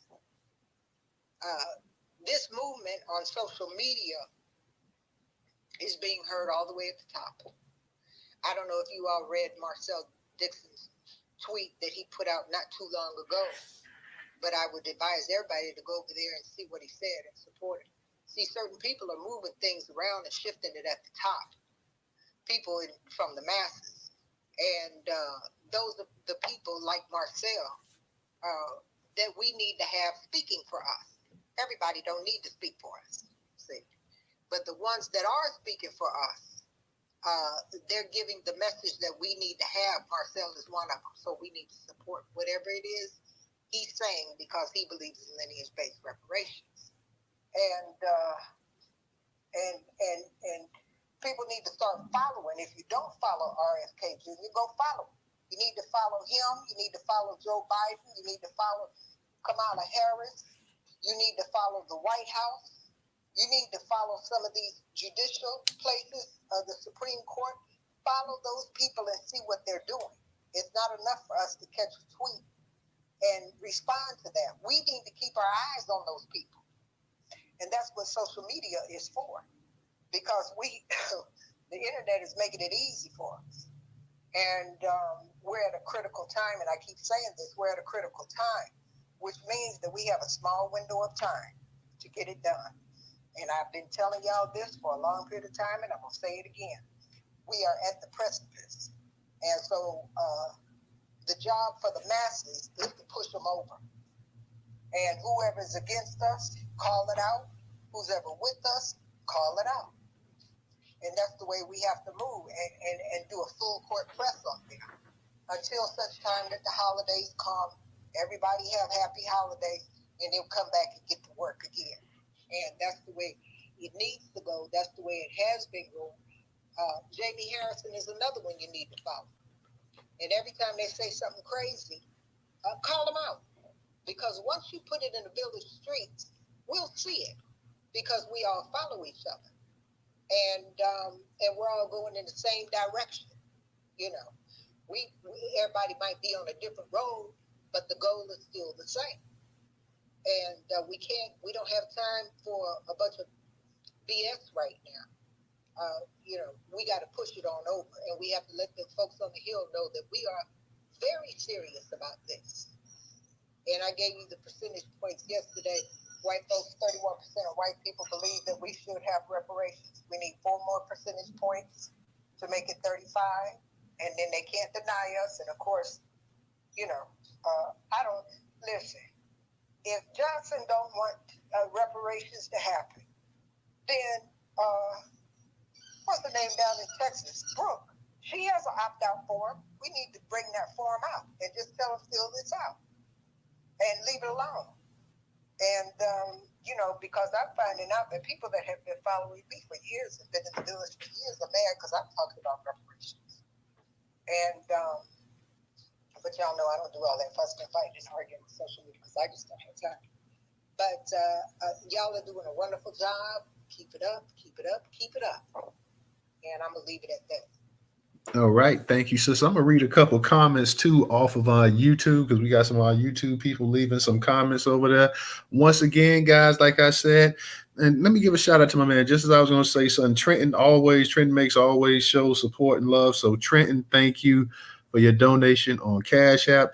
Guys, definitely for those that can support, we don't ask for $100 or $50 or $75. I say whatever you can. If you got $1 that you can spare to donate to the actual platform, and I don't like saying the program or the Twitter space or the podcast because Newstoter is not a Twitter space. It's not a YouTube channel. It's its own platform. It's its own curation news media outlet. So it's its own platform. So when I say the platform, that's what I'm talking about. The Twitter space, the podcast, YouTube and stuff, that is just a fraction of the actual platform. So definitely for those that can support, whether it's $1 or not, if you can support, we probably won't be back on to Monday. Definitely support the platform. Like I said, if you got $1 that you can donate on Cash App, $Newstoter, $Newstoter. If you do not have Cash App, we have a Venmo and PayPal up in the Jumbotron, but putting the content out and everything else, that is time consuming. We have to go ahead and do things that we can do as well too. So definitely web hosting, all this other stuff, it costs money. So for those that can support, it is greatly appreciated. Like I say, we don't ask for a lot, and we understand that our people more than any other group in this country economically feel a pinch. That's why we say $1 if you got it that you can spare, because we know our people do not have it as compared to some of these other groups, even though they're the ones responsible for the wealth in this country. Any little amount that people can give, we appreciate it. We put it to use, and we definitely, try to go ahead and have something that you guys can rely on in terms of having an actual reliable, newsworthy site, with information and stuff like that from other Black-owned media sites. So we definitely appreciate everybody. Shout out to Trenton. Shout out, I see also to Miss Alyssa as well too. So shout out to you as well, sister. Thank you for your donation. I'm going to go ahead and touch up real quick on a couple articles. Not articles. I don't want to talk about a couple posts we got over here on YouTube. And I see Extreme X, he was talking about Andre. He says, if you can't follow simple directions, we'll never be on code as Black people. I can't say Extreme X. I disagree with you on that. I told the brother twice, and he kept repeatedly dropping F-bombs and stuff like that. Just mumbo jumbo, babbling, just I don't even know. And then he comes in and it's like it's never on topic. It's always just this whole we are the world, and I don't even know what this dude be talking about. But I try to go ahead and give him a chance and let him say or whatever. Let him come in here and get in what he's got to get in. But like I say, it never fails with this dude. So he'll be back again, I'm sure, in a week or two, maybe 2-3 weeks, maybe a month, and it'll be the babble hour again with him. And unfortunately, I haven't learned my lesson, so that's on me. I see Crimson Tide says RFK is running as a GOP op to defeat the Democrat. He says also Republicans are trash, don't be fooled. None Swirl Zone says I would have to research who funds the NAACP.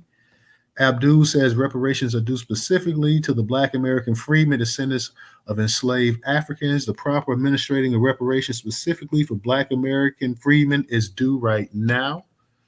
Okay. Let me see what Dark Kent says. The internet is not a secure setting for melanated folks to come together if they own it. Let's see what else they saying. Abdul also says this time we go back to Washington, D.C.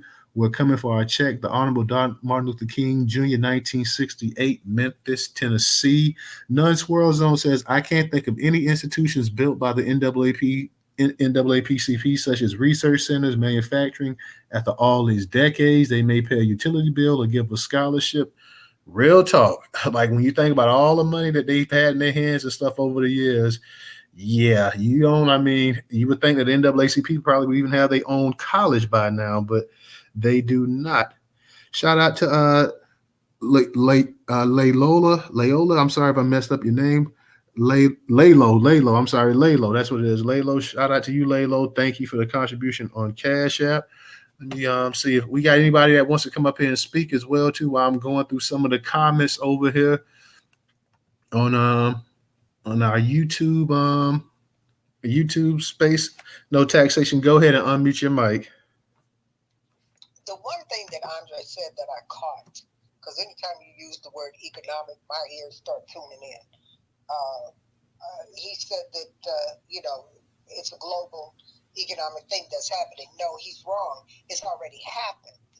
See, the paradigm shift is just about over. And that's why the immigrants are in here. So, this is what it looks like. They started it out with Germany, fled Germany, if you all remember some years back. And you see what kind of shape that they're in. At the same time, the United States was over there in Venezuela, causing trouble over there. That's why we have all these Venezuelans over here now. And they're welcome to come here because they can go on refugee status. America made sure that, that we couldn't deny them by law. And this $100 billion to Israel. What they're saying to you all, and I include myself in this, what they're saying to us is that y'all's day is over. Here's what I believe. If I had to just call it, I don't think white folks gonna stand for that. And I tell you why. Because they ain't never been broke. This is their first time being broke. They don't know nothing about being broke. They don't know how to survive without it. And white don't work no more. I don't know if y'all noticed, but look around. White ain't working like it used to. And so it's going to get worse for them. It's going to be worse for them than it is for us because there's nothing else they can do to us, you see, because the system to destroy us is already in place. And they don't have to destroy us anymore because we're destroying each other, see. And that's part of the system. That's part of the game. And that's what you have to teach your children so that they understand, this is what they want us to do is be mad, hate each other, and eventually kill each other. That way they don't have to do it. So the paradigm shift started before COVID. And my guess is that it didn't shift enough for them. And so, they're topping it off now to make sure. People say we don't want a one world government, but that's what we had. And Obama saw to that. So it wasn't even on Trump's administration. That was on Obama's administration. He made sure we had a one world government. That's why he put all the LGBT stuff all in these other countries, was giving out money. Kenya sent troops to Haiti. Now, we close to Haiti, but won't send no troops over there to do nothing about it. But they'll tell Kenya to go do it and throw a little money over there their way and that kind of stuff. So we've had a one world government for some years now. We just don't see it. But you should be able to see it in your food chain because it trickles down even to that. The food chain is poison. I've been telling y'all that. The water is poison. See, that's the kind of stuff that people in other countries experience. We're not supposed to experience that, but we are. And it's going to be, this is the new norm. This is what it looks like. This is the new norm. And we got to get with it because, like I said, we have a small window of time. And they really don't care about us, and they don't know anything about us, if you want to know the truth about it, because we have to teach our children about white and how white works. Whites don't do that for us. They don't teach their children about us, other than they're no good, they're stupid, they're lazy, stay away from them, and they do drugs. That's all they know, and that's what they teach. And so, it's been going on for a long period of time. The one world government is here. The paradigm shift has happened, and we just have to deal with it the way it is. We're in a position now where we got to fight fire with fire. We can't be that peaceful, loving Martin Luther King stuff. We can't do that. It's not gonna work. It's not gonna work. And even voting is not gonna work. I can tell you that for a fact. Dick Gregory told y'all a long time ago how they switched machines when he ran for president. And what's his name's daughter, Trump's daughter, she got all the patents for those voting machines. And those machines come out of China. So there you go. The shift has happened. Our job is to get our money and change the system. And when we do, and it's going to happen, when we do, the entire world will change because, as you know, we're the ones in the world. Anybody else checking for? Ain't nobody wearing no saris and all that other stuff because it's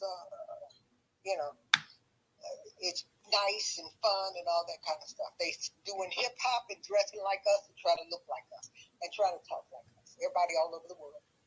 So this is who we are. And this is our fight. And I'm going to leave it at that. Thank you. No taxation. Thank you. I see we got a couple new speakers up here, so I'm going to go ahead and get to them. Let me read a comment real quick. Abdul says, I noticed I will not be voting for Joe Biden or Kamala Harris in this upcoming 2024 presidential election. He says Barack Obama is still the greatest Trojan horse trick tactic deployed against our Black American freedmen population. Our Black American freedmen population must get on code to establish our self-preservation and independence. Let me go ahead and kick it to Ariza. Ariza, go ahead and unmute your mic. All right, can you hear me? Yes, sir. How you doing tonight? I'm fine. Newstoter, the best in your category. Thank you, man. I want to start out by saying hello to everybody. I'm usually on Spaces now, so a lot of you guys recognize my voice. My name is Arinza Big Pen, a.k.a. Ice Phantom. I'm here in Alaska. I'm from Alabama. I'm a descendant of American slave, FBA, B1. I'm B1 as ASF as well. Anyway, the lady that came on before me, she's 100% right, and we're watching the paradigm shift. We do have to get our priorities in line because everything now really affects us. My angle is a little different from hers, though, because in my case, I've done voting, and there is a way it can work, and it's a technique that I call stack the deck, and I'm going to talk about that in a future space. But it could be a 50-50 thing, especially with corruption. I was actually in Florida when they did have a problem with the die vote machines, and they flipped them in order to give somebody a chance to run. But the concept of voting from a very fundamental level still works. But I can understand why a lot of people don't have faith in the voting system. I'm working on a number of programs too. If you guys want to see my angle on how to orchestrate Black empowerment, please follow me here on this space. On Twitter, also known as X. And as soon as I release the stuff that I'm working on, you guys will be first in line to see it and to get it. When it comes to world politics, everything is changing. And I think that they're in trouble, like she said, and they know it. Why would you go to war over a small territory in the Middle East when you know you got priorities right here at home? Why would you give hundreds of billions of dollars to Israel when you know Black Americans need that money for reparations? So they're playing this game and they don't get it. And the ones that are beginning to understand what, like what was said just a minute ago about what being poor means, they're learning it firsthand. But I promise you guys, the stuff that I'm working on is going to make them realize that they really screwed up. And I just want to thank everybody who had a chance to hear what I had to say. Look forward to talking to you guys on a future space. And remember, Black first. If you're here in the United States and you're listening to this and you're a Black American, no matter what's happening all around the world, your priority will always be right here at home in the United States. Black first. They can wait. They can wait. And I'll land my plane there. All right. Thank you, Ariza. And you guys definitely go ahead and follow Ariza. He has some good stuff. So definitely go ahead and follow that brother. Definitely, like I said before, make sure you visit newstoter.com daily. Everybody in the space that's a Newstoter follower, definitely go ahead and visit the space at least for a minute a day. Make that, go ahead and bookmark it and just visit the site, check out the content, go to some of the actual sites and stuff on there, read through the articles. Some of you guys, depending on the type of phone you may have to disable your pop-up blocker, because sometimes your pop-up blocker won't let you click the read more to go to the sites.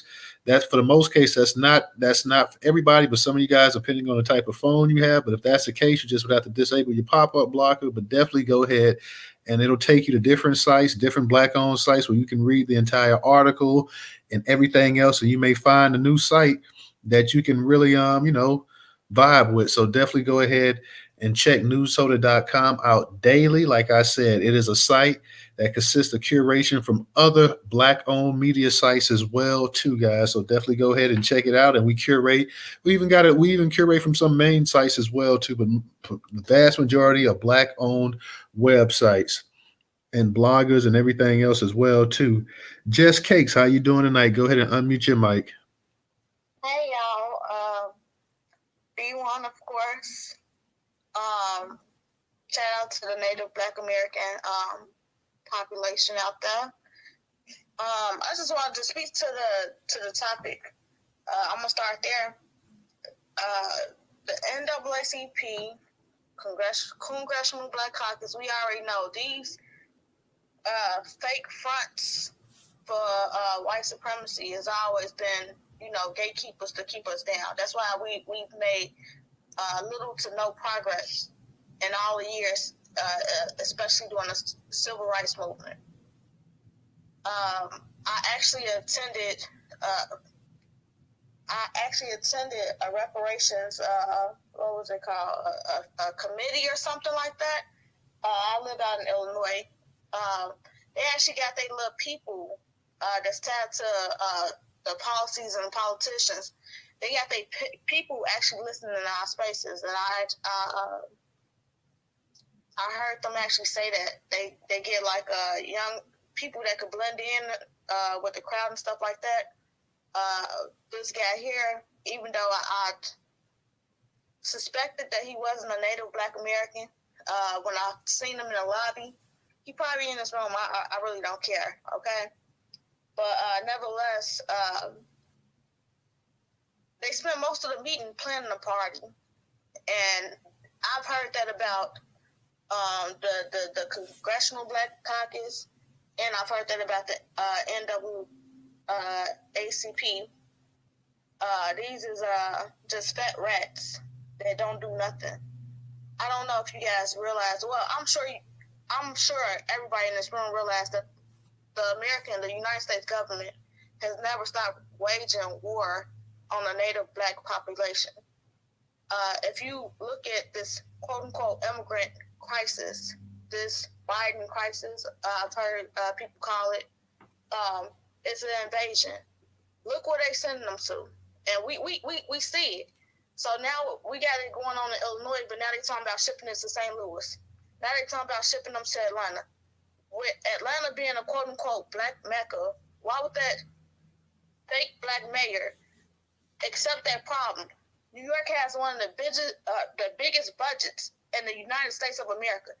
The New York budget is bigger than a lot of countries. But yet and still, you see New York falling under this invasion of illegal immigrants. So why would Atlanta invite that type of problem into their situation if it wasn't bad design?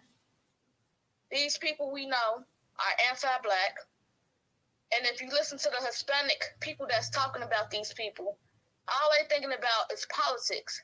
It never stops for them. I don't know why some people play like it's a pause button. It never stops.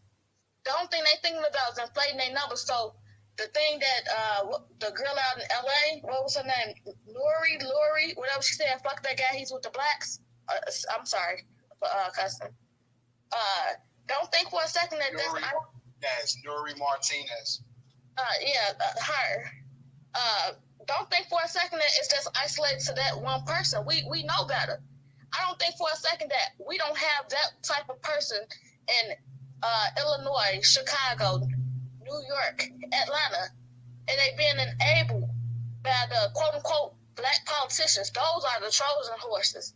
I want to say something, but I'm not going to disrespect their space as to what should happen with these guys that go against what they're doing to us is so treasonous to sit there and just line us up for the slaughter. They know what's going on. My mayor is Brandon Johnson.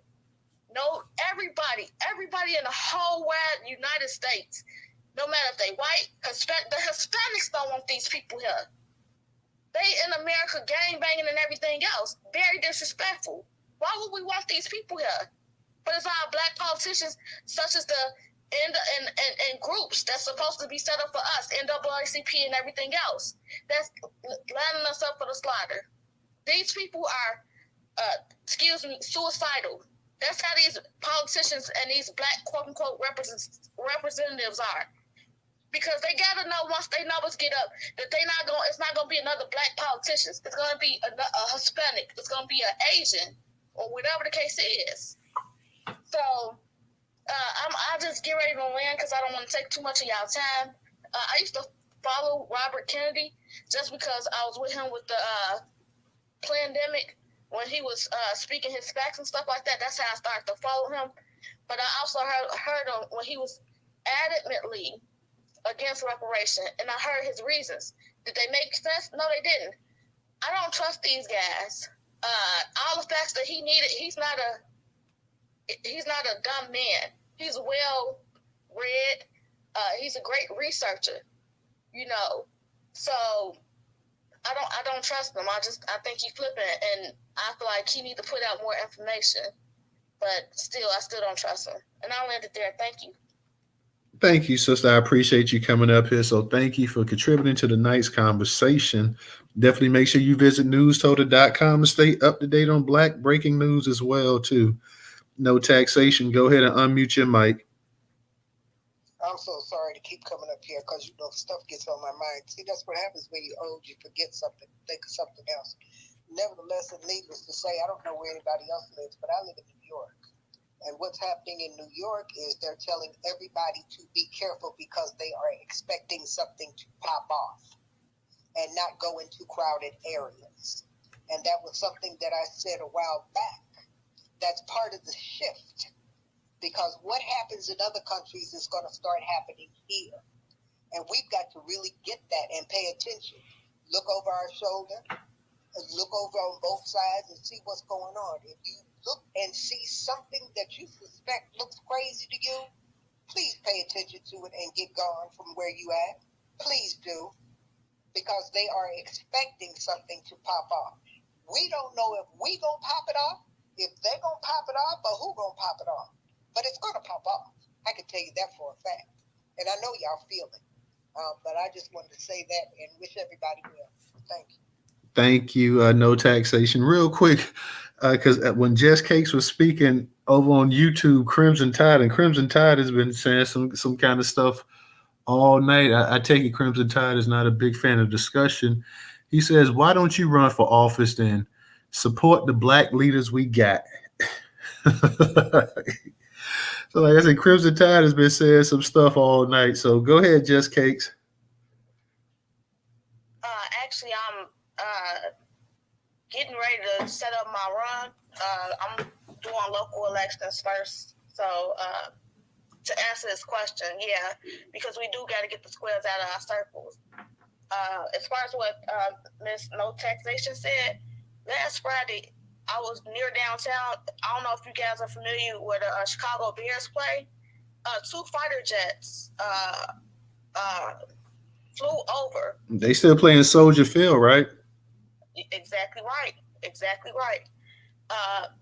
2 fighter jets flew over, and it was so loud. It wasn't just like, so we had an air and water show every year, so it's not uncommon for us to know what it sounds like when they doing their shows and stuff like that, or even practicing. But it lingered, and it was so unnerving. With all the talks of war and stuff like that, she's absolutely right. But to the peanut gallery, we don't have nothing. That's the whole point. You said, except the politicians that we already have, we don't have any politicians. We don't have any representation.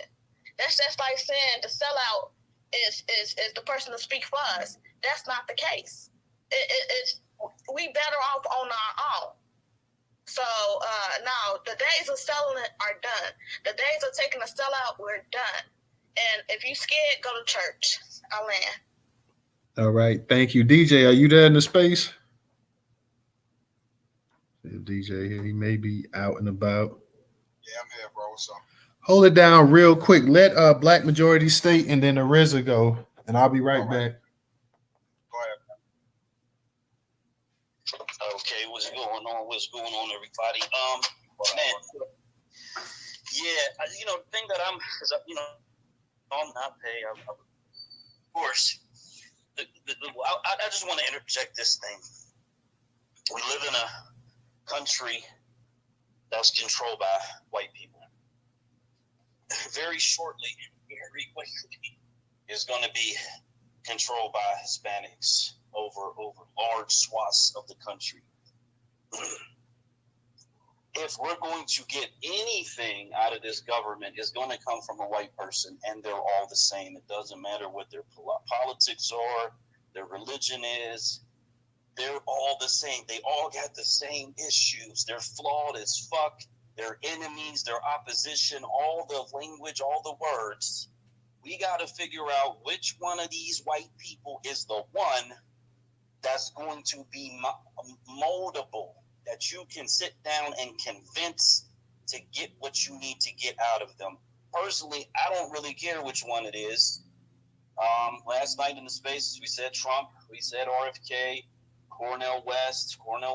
If there's an RFK and Cornel West ticket, and Cornel West can lean harder in the direction, and there's other people, Miss No Taxation mentioned Marcel, and I did see a post from him kind of alluding to something in the works.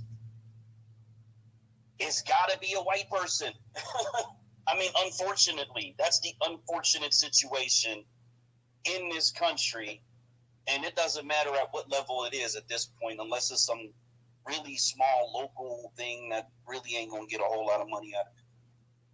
So at the end of the day, figure out which white person it is, and all those who really are care and concerned and who have the ability to pull levers, focus in on that individual and make it happen. Because outside of that, simply pointing out all the flaws, they are what they are. They're evil, they're demons. If you find one who, even utters the fact that they're thinking about it for whatever reasons, obviously everybody's got an agenda. I was told that, and I believe it. Everybody has their own agenda. It is what it is. Politics is that they have an agenda, you have an agenda. You figure out where those two agendas can work together to get the shit that you really want. Excuse me. So I'll end on that. I think people gotta figure out which white person it's gonna be.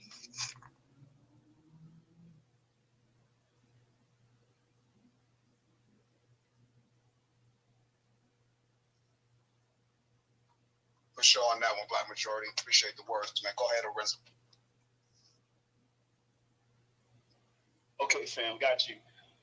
Yeah, I just wanted to give a shout out to everybody again, but I also wanted to say something because there were comments about some guy named Crimson Tide. If you ever want to shut down anybody that's name is Crimson Tide, or anybody that says anything with the word Tide in it from Alabama, just say War Eagle. Just say War Eagle, and they will stop the nonsense. Supporting they must think that we're stupid. Why would we support somebody who collaborates with white supremacy? I'm sorry, but it won't work. Oh, and by the way, Newstoter and DJ, I mean, get this. I might be unconfirmed the person who single-handedly put Cornel West on the ballot here in the state of Alaska. So if you guys follow my lead on that, we're going to win. So if RFK tries to pull the same stunt and he's talking reparations, now a lot of people don't know if he's, for real on the subject. I'm looking into it now. But in terms of giving him a chance to speak, I'm for it. But I just want to let you guys know, it's unconfirmed, but I may have single-handedly put Cornel West on the ballot here in Alaska, and I'll land my plane. Now, appreciate you too very much, man, for all the work you do out in Alaska. Shout out to Alaska, yo, for sure. But at the end of the day, y'all, we're going to have to start coming up with some solutions. So, shout out to Social, shout out to Newstoter. Those are solutions right there. So Renza got a solution as far as trying to help Cornel West get his campaign on. So what type of solutions you coming up with to try to combat Derek Johnson and his not knowing his definitions of his I's and his E's, you know what I mean? So this is stuff that we got to start really thinking about, you know what I mean? Other thing is too many of our people are still with the rhetoric, I'm gonna vote blue no matter who, you know what I'm saying? Yada, yada, yada, yada. So I'm not even sure at this point if it even matters. You know what I mean? Anyway, you know what I'm saying? Because a lot of our folks is just so stuck in their ways about, hey, look, this is the right information that we're doing, and this is how we should move as a unit. No, I ain't doing that. I'm blue no matter who. You know what I'm saying? You can't tell me how to vote, all this other stuff. So it's like we need some solutions right now since we're in an election year to try to get our folks up on speed and up on code, not to go vote for the Democratic corrupt party. There you go. Toddy, you back? All right. Hey, Twizzler, you wanted to speak? Yeah, I wanted to speak, but I kind of threw off, maybe because the conversation was getting so deep. Right. Yeah, how everybody doing? What's up with everybody? I got to speak and say what's up, and, put my 2 cents in so I don't have to worry about getting a quota later. Right. Look at the headline. Read the headline. I see it. And it just tripped me out on how I came in when I just walked in the house. Fox News was on TV.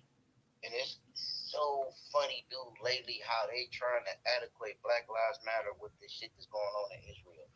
They keep trying to include us into this shit. Hey, Twizzler, yeah, I just got back. So, yeah, everybody chill on the cursing it. But go ahead, Twizzler. Yeah, my bad. But, yeah, it's funny on how they keep trying to implement us into what's going on, saying that Black Lives Matter this, Black Lives Matter that. And, what does Black Lives Matter have to do with anything going on overseas?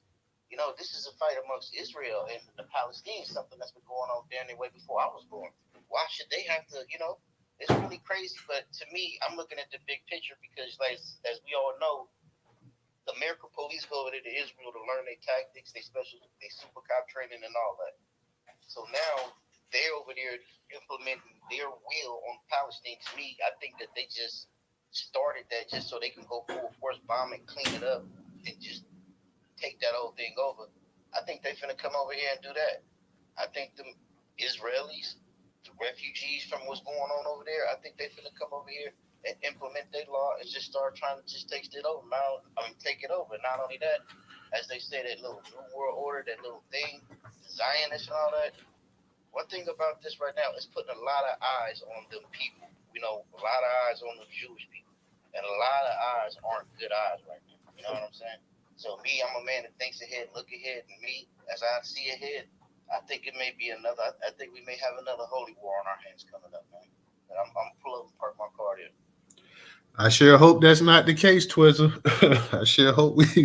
I hope that this thing don't escalate to where it's and I just caught the tail end of it because I was turning and I missed it, but it looked like the US was over there and the US Navy was letting off, was firing from the ocean and stuff as well too. So the US they're bringing equipment over there and everything else, and it looked like they was actually letting off as well too. So who knows how this thing is really going to escalate right here? I mean, who really knows? But like I said, and I said this in the previous space, for the past 30 some odd years, we've been messing around in the Middle East since the desert storm days in 90, 91 or whatever, up until where you had Afghanistan and Iraq. Hopefully, we don't have to bring any more American soldiers over there, and have some kind of long standing conflict going on as well. To let the people, if the United States is going to give if they're going to give Israel $10 billion on top of the 3.9 or 3.8 billion they're giving them for 10 years, the contract they have. I would think that would be enough. They're going to supply them with the actual weaponry. They already help train them and everything else as well too. So I don't really know why we don't need to have any bodies on hand over there. I see Ariza's got his hand up. Ariza, go ahead. Anybody else that wants to speak, definitely come on up here and speak, guys. We're talking about the topic tonight. We got three topics going on. Talk about RFK Jr. and the reparations. We're talking about $100 billion to be given to Israel and the Ukraine. I couldn't get it all up in the jumbotron. We're also talking about the NAACP president Derek Johnson calling Black Americans immigrants as well too. So anybody that wants to come up here and speak, definitely come on up here and speak or whatever, get it in. We're not probably gonna keep the space going open too much longer. So that's why I definitely want to get the people that want to come up here and contribute to the night's conversation to come on up here, raise your hand. And by all means, I miss Black majority states. So shout out to you, Black. I didn't get a chance to hear what you had to say, but definitely for those that want to speak, don't be shy. Definitely come on up here, raise your hand, and contribute to the conversation. I know some of our people, they just like to listen and chill, and nothing wrong with that whatsoever. Nothing wrong with that whatsoever. But for those that may want to add to the conversation, feel free to come on up here. You guys know if you request to speak, we'll let you speak, long as you're not like Andre, just rambling on and whatnot. We'll let you come up here and speak and get it in. So definitely for those that want to speak tonight, I see Miss Rerod. I know she'll come up here occasionally, but I guess she's chilling tonight. But those that want to go ahead and speak, like I say, we're not going to keep the space open too much longer, but we do want to get our people to come up here that want to speak. And as always, like I say, support Black media for those that can. If you got $1, donate it to the actual platform, not the actual space of the podcast. $ Newstoter, $ Newstoter. Once again, $ Newstoter for those that can support, for those that are able to, for those that can't, we understand. But for those that have $1 that you feel like you could put to use, definitely go ahead. $ Newstoter, $ Newstoter. Venmo and PayPal is up in the jumbotron for those that don't have Cash App. Same for those on YouTube as well.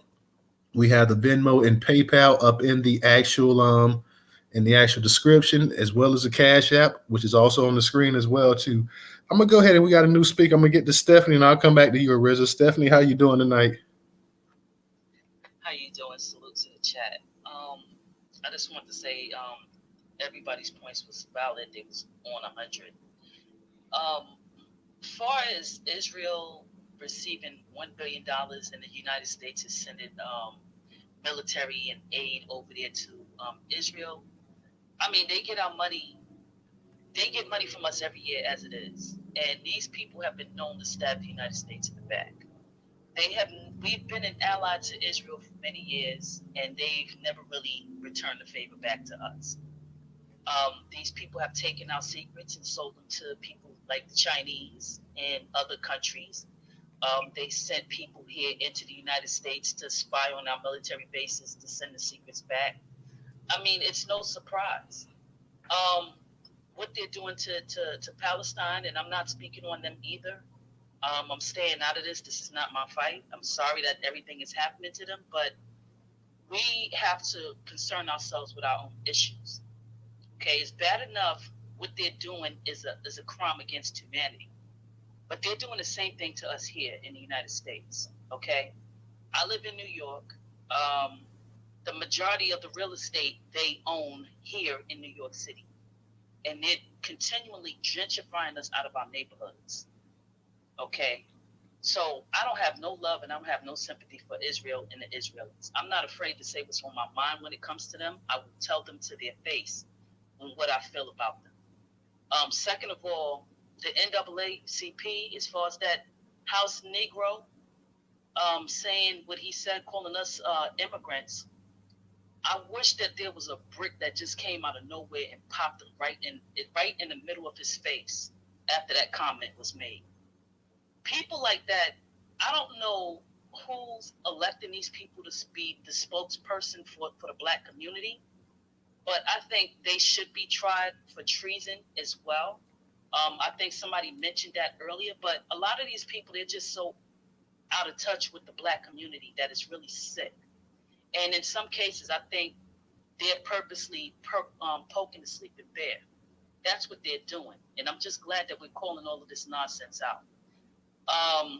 As far as RFK is concerned, I heard that he basically now is talking about he supports reparations, but I also seen in the small print he's talking about for all people that was affected as far as Jim Crow. So that means that somebody got in his head and said, okay, we're going to all lives matter reparations. Because he did say there is a statement where he said all people that was affected by racism and harm, he supports reparations. Yeah, he said it. So that's a no for me. That's a no-go. But as far as anything else, as far as Israel, NAACP, they can go straight to hell. I'll land right there. Thank you. All right. Thank you, sister. Let me go ahead and get to Ariza. Ariza, go ahead and unmute your mic. You got it. Thank you to the sister that came before me, and I'm glad you said the things you did because it also makes sense too in terms of the timeline.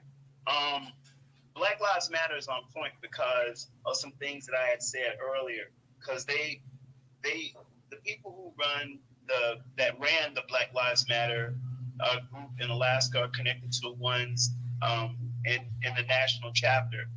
And on October the 9th, just to show you just how close this is, hang on a second. Let's see, Black Lives Matter. On October 9th, I had said, wait, what? Why? How? For what reason? Am I missing something or is he tethering? And it goes on to say, don't get mad at Black Lives Matter for listening to Black Americans. It's not our fight. Your only choice is to talk at the table.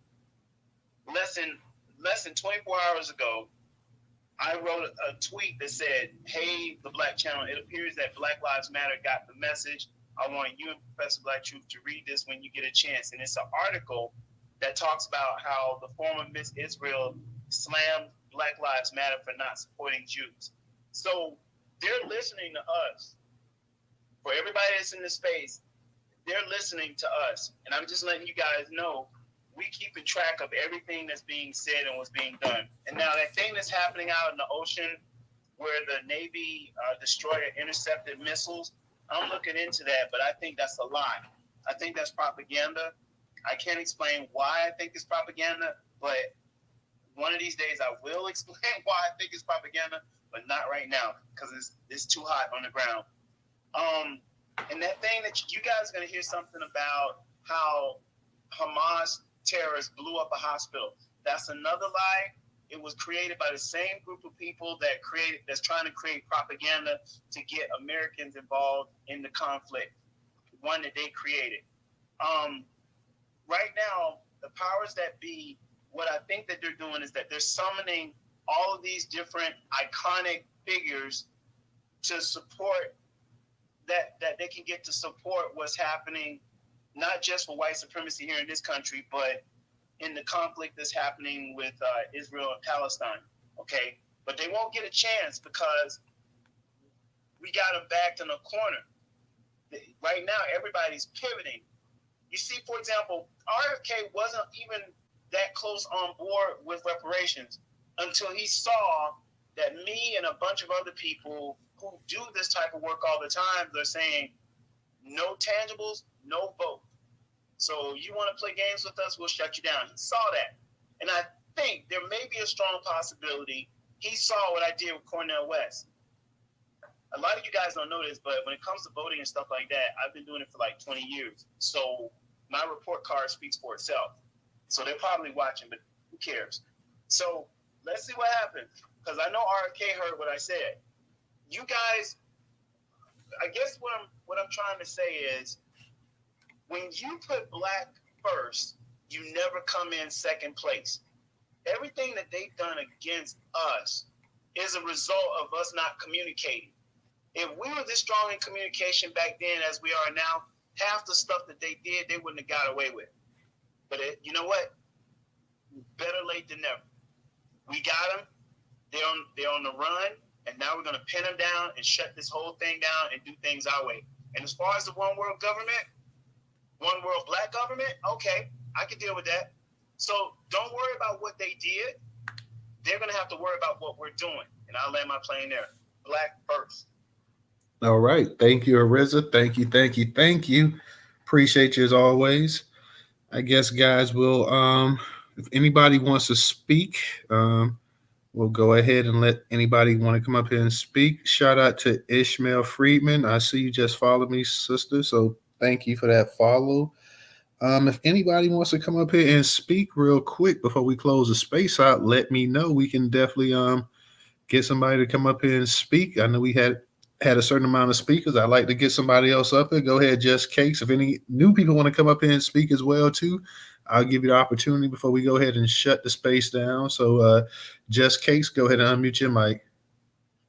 Just real quick, I just wanted to say to the native Black American population, that's not coons, not sellouts. I love you guys so much. I hope you guys have a fantastic rest of your week. I hope you don't take no stuff, okay? And the energy is definitely changing, and it's always good. It's always a good vibe when you're around good people. So that's all. I'll leave it there. Thank you very much. Thank you for hosting this space too.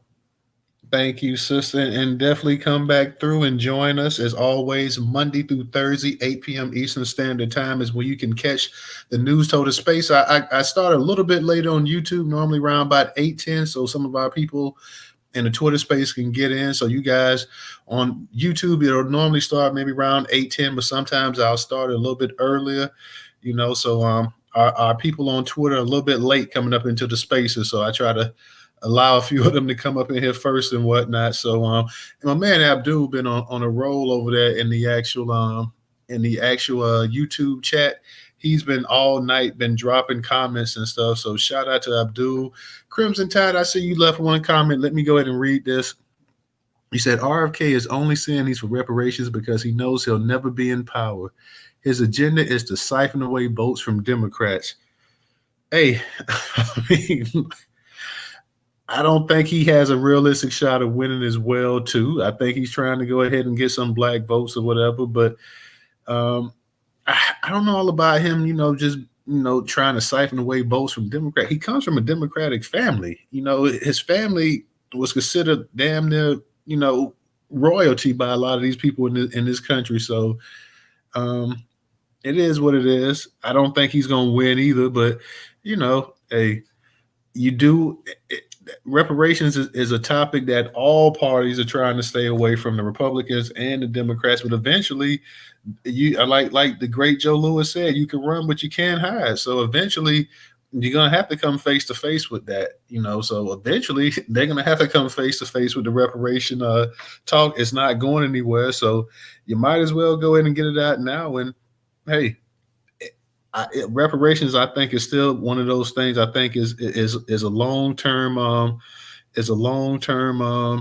fight. I don't think it's going to be something that's going to be done in a year or two or whatever. I think we got to prepare future generations for this fight as well too, in case some of us don't get a chance to live to see it actually come, to fruition. So we got to go ahead and prepare the next generation as well too. So definitely prepare that next generation for this fight as well too.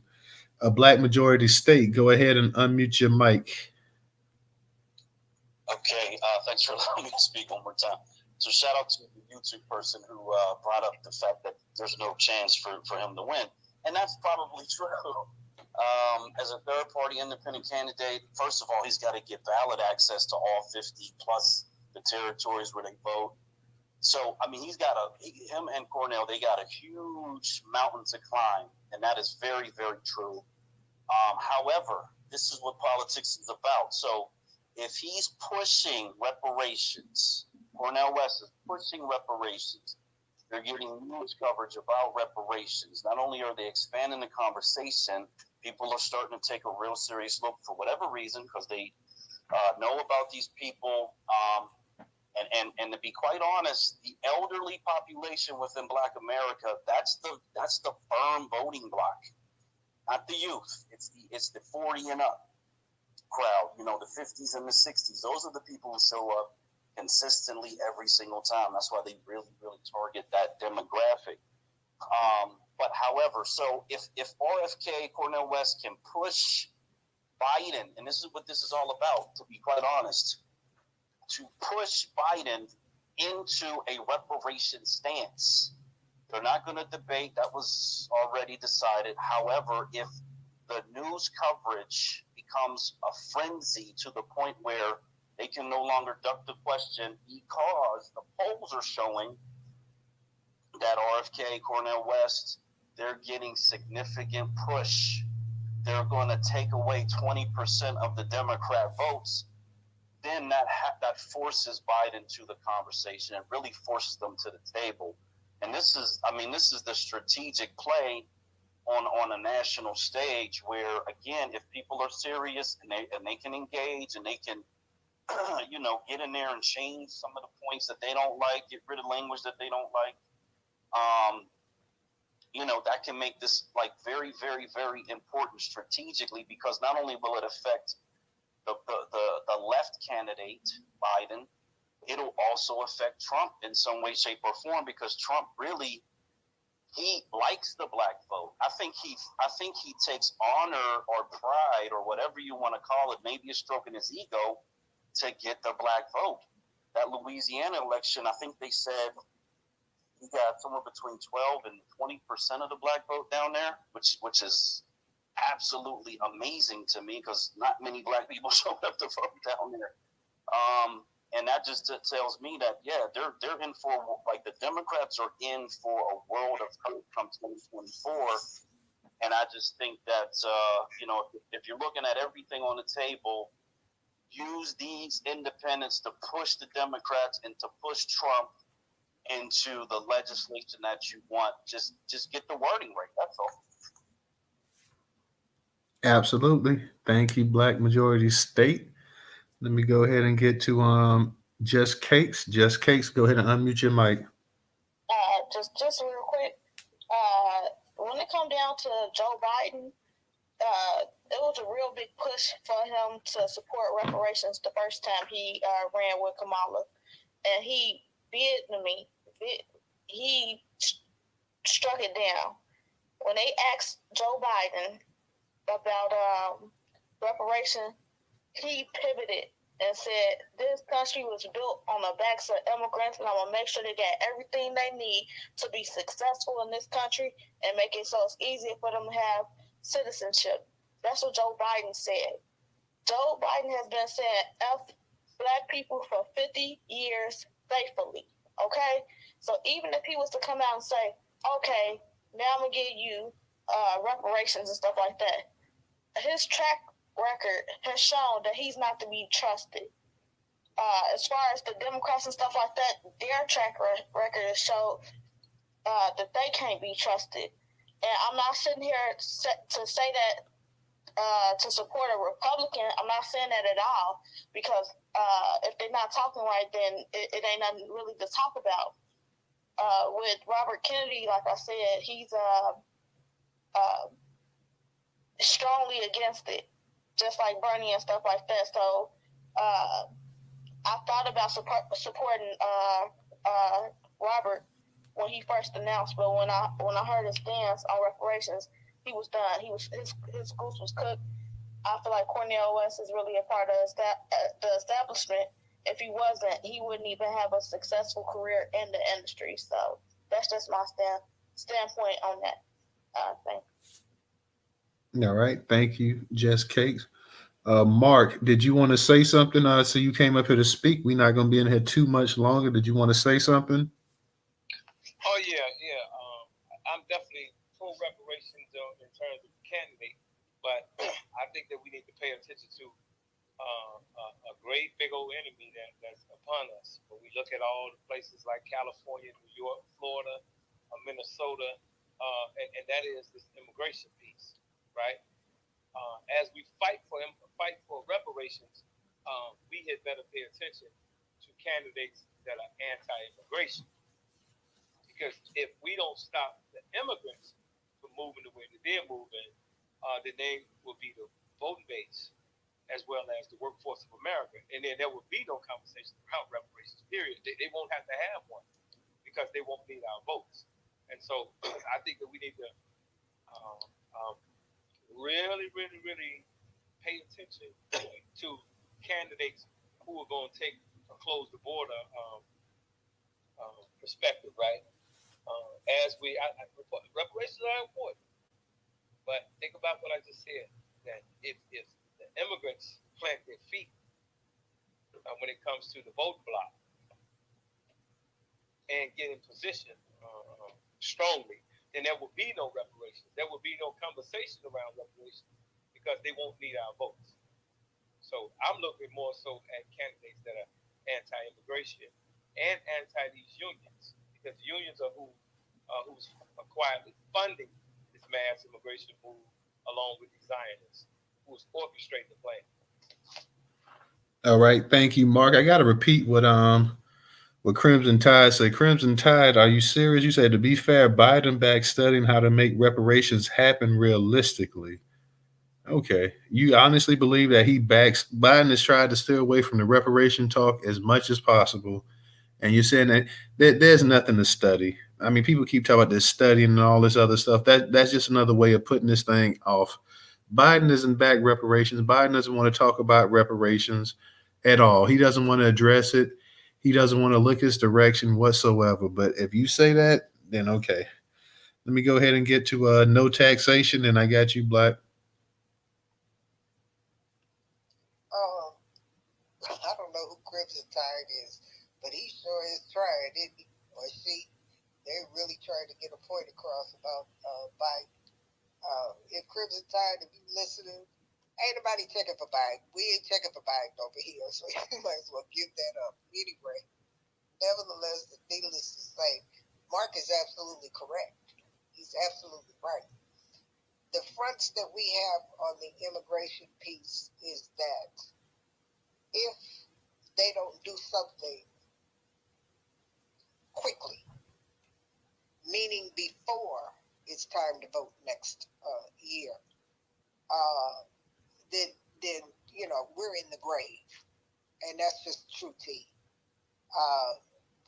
It is very important that we continue to speak out against immigration for everything that Mark said, because those will be the people that will be in charge.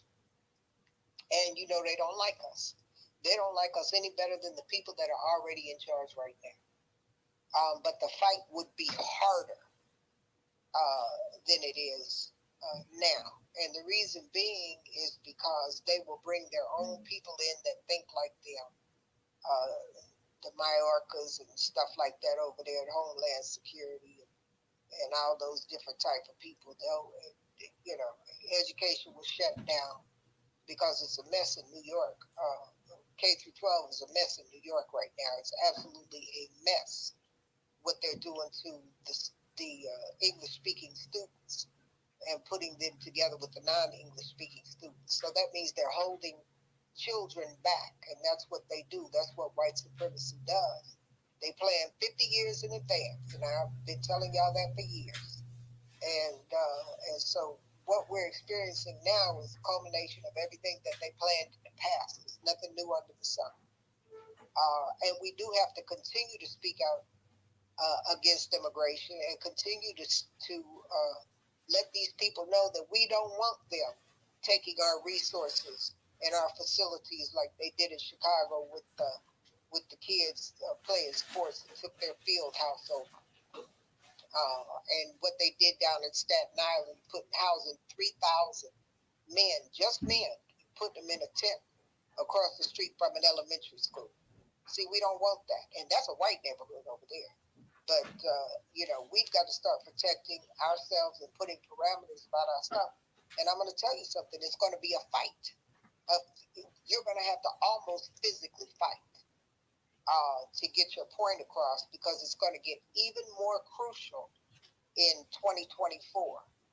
And we need to fortify ourselves and get ready for the fight of our lives, because that's what we're in right now. And I'm going to leave it there. All right. Thank you. Thank you. Thank you. Let me go ahead and get to Black Majority.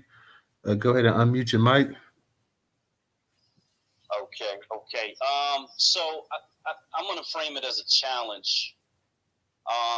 And my challenge is this, because I am under the impression once Hispanics get a significant hold of wealth and power in this country, reparations is not even going to be, it's going to be a fantasy. Like, it will not go anywhere. And so you got this election, and what do you have after that? If it doesn't happen, and I'm talking about federal, because all these local things, they're a little bit different. It's different people, different alliances, different issues. But on the federal level, if it doesn't happen in 2024, that there is a significant push where you got Trump, who, again, all these people are demons and they're all fucking, anti-black, yada. But you got a situation where things are aligning in such a way that you can make a push right here, right now. 2028, is everybody in this room willing to talk about reparations for another 5 years without any idea of who the candidates will be and any idea of what the House makeup will be and the Senate makeup will be? I gotta be honest with you.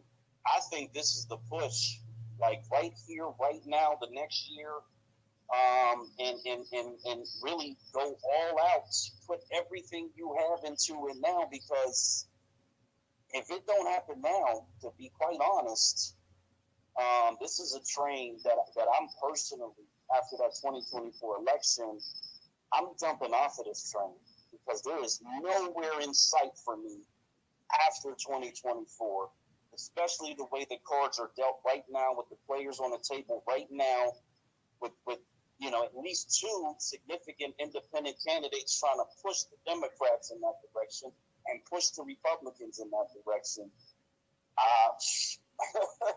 I'm a realist. I analyze and I make choices based on what the roadmap looks like, and I'm telling you, if nothing shakes by 2024, it ain't shaking. It's over. It's done. And that's where I stand. All right. I'm going to let No Taxation be the last speaker for the night. Then we're going to go ahead and close it down. Go ahead real quick, No Taxation. Black is right. Black is absolutely 100% correct. And we have a small window of time. And we're not going to get this opportunity again. I can tell you that for a fact. Like, I'm an old lady sitting underneath a tree. And this is the worst I've ever seen it. My 92-year-old mother said it's the worst she's ever seen. And so please listen to old folks, because we've been down this road before and gotten the roadblocks and things of that nature. But I came up here to say this, and DJ has been saying it, and I want to repeat it and make sure that you all get it. Make sure that you have two things. You need to have a 501c3. And you need to have that. You don't need a board or nothing. Fill the form and the paperwork out. Go pay your fees down to the clerk of the court or wherever they send you. You don't have to do anything with it. But get you a nonprofit, because in case you ever decide to do something with it and you need funding, people will be more willing to give you money if they can write it off on their taxes. That's why you do it. That's number one. The other thing you need to do, and DJ has been saying it, he's been telling you all, get you some business on paper. It doesn't mean that you have to do anything with it. And get your EIN number. It's a 1-800 toll free. You get that for free. Get those two things. Because I've always said to you all, nothing moves in this country without money and proper paperwork. Okay? Get it for yourself. Call it whatever you want to call it. Say it's going to do whatever you think it's going to do. make it broad and make it narrow at the same daggone time. And you can't go wrong when you say you helping children or old folks. Your paperwork flies straight through like that. And you can always, if you decide to use it, you can always go back and amend your paperwork. So don't think that it's a one-time good thing and, oh, I should have put this in and I meant to put that in. Because you can always go back and take something out or put something in. But please, you all go and do that. Because if nothing else happens, if we do not get what it is that we need, you will at least have your paperwork to see you through. And I'm going to end it there. All right, guys. On that note, I appreciate it because we definitely had a good space tonight, and we definitely touched up on a number of topics. I'm gonna say it again, guys. Make sure you visit newstoter.com. I want everybody in this space to become a regular on newstoter.com. I want you guys to visit that site every day, at least once a day, for at least spend 30 seconds on it. And then we'll try to work up to a minute, but at least spend 30 seconds on it and then leave. This is a Black-owned news site. We have such sites on there, such as the KC Defender, the West Side Gazette, the San Francisco Bay View, Black Sports Online, Journal Black Higher Education, just to name a few. I can't name them all, but we got a number of sites on there. The Tennessee Tribune, a bunch of different sites on there, all Black-owned sites. We do have some other main media sites as well, too, guys. So definitely support. When you support newstoter.com, you're supporting Black content and you're supporting Black business as well, too. That's why I say for those that can contribute on Cash App, $Newstoter, $Newstoter. When you're supporting us, you're supporting other Black-owned business. We drive traffic to their sites. We drive viewers to the actual content and articles that they have as well, too. $Newstoter. Support us on Venmo, PayPal, anything that you can. Become a regular. Visit the site the same way we visit Twitter, Facebook, Instagram, TikTok, Reddit, all these other places. Make sure you become a regular on Funded as well, too. Go ahead and get your profile on Funded. I tweeted that out today. Go ahead and get you a profile on Funded. That's Black Majority State social media site, Black-owned site. So let's go ahead and start supporting Black business as well, too, guys. We always talk about doing things for Black people. We got to support Black-owned business. So on that note, guys, we're going to go ahead and we're going to close the space down. We'll be back Monday, 8 p.m. Eastern Standard Time on YouTube. That's 8:10 p.m. Eastern Time. So, guys, catch up with us then. We'll see you. Everybody have a good weekend. Be safe, and we'll see you then. Peace. Peace to all my people in the YouTube chat as well, too, guys. Thank you for coming out and supporting. We will see you guys Monday. Peace.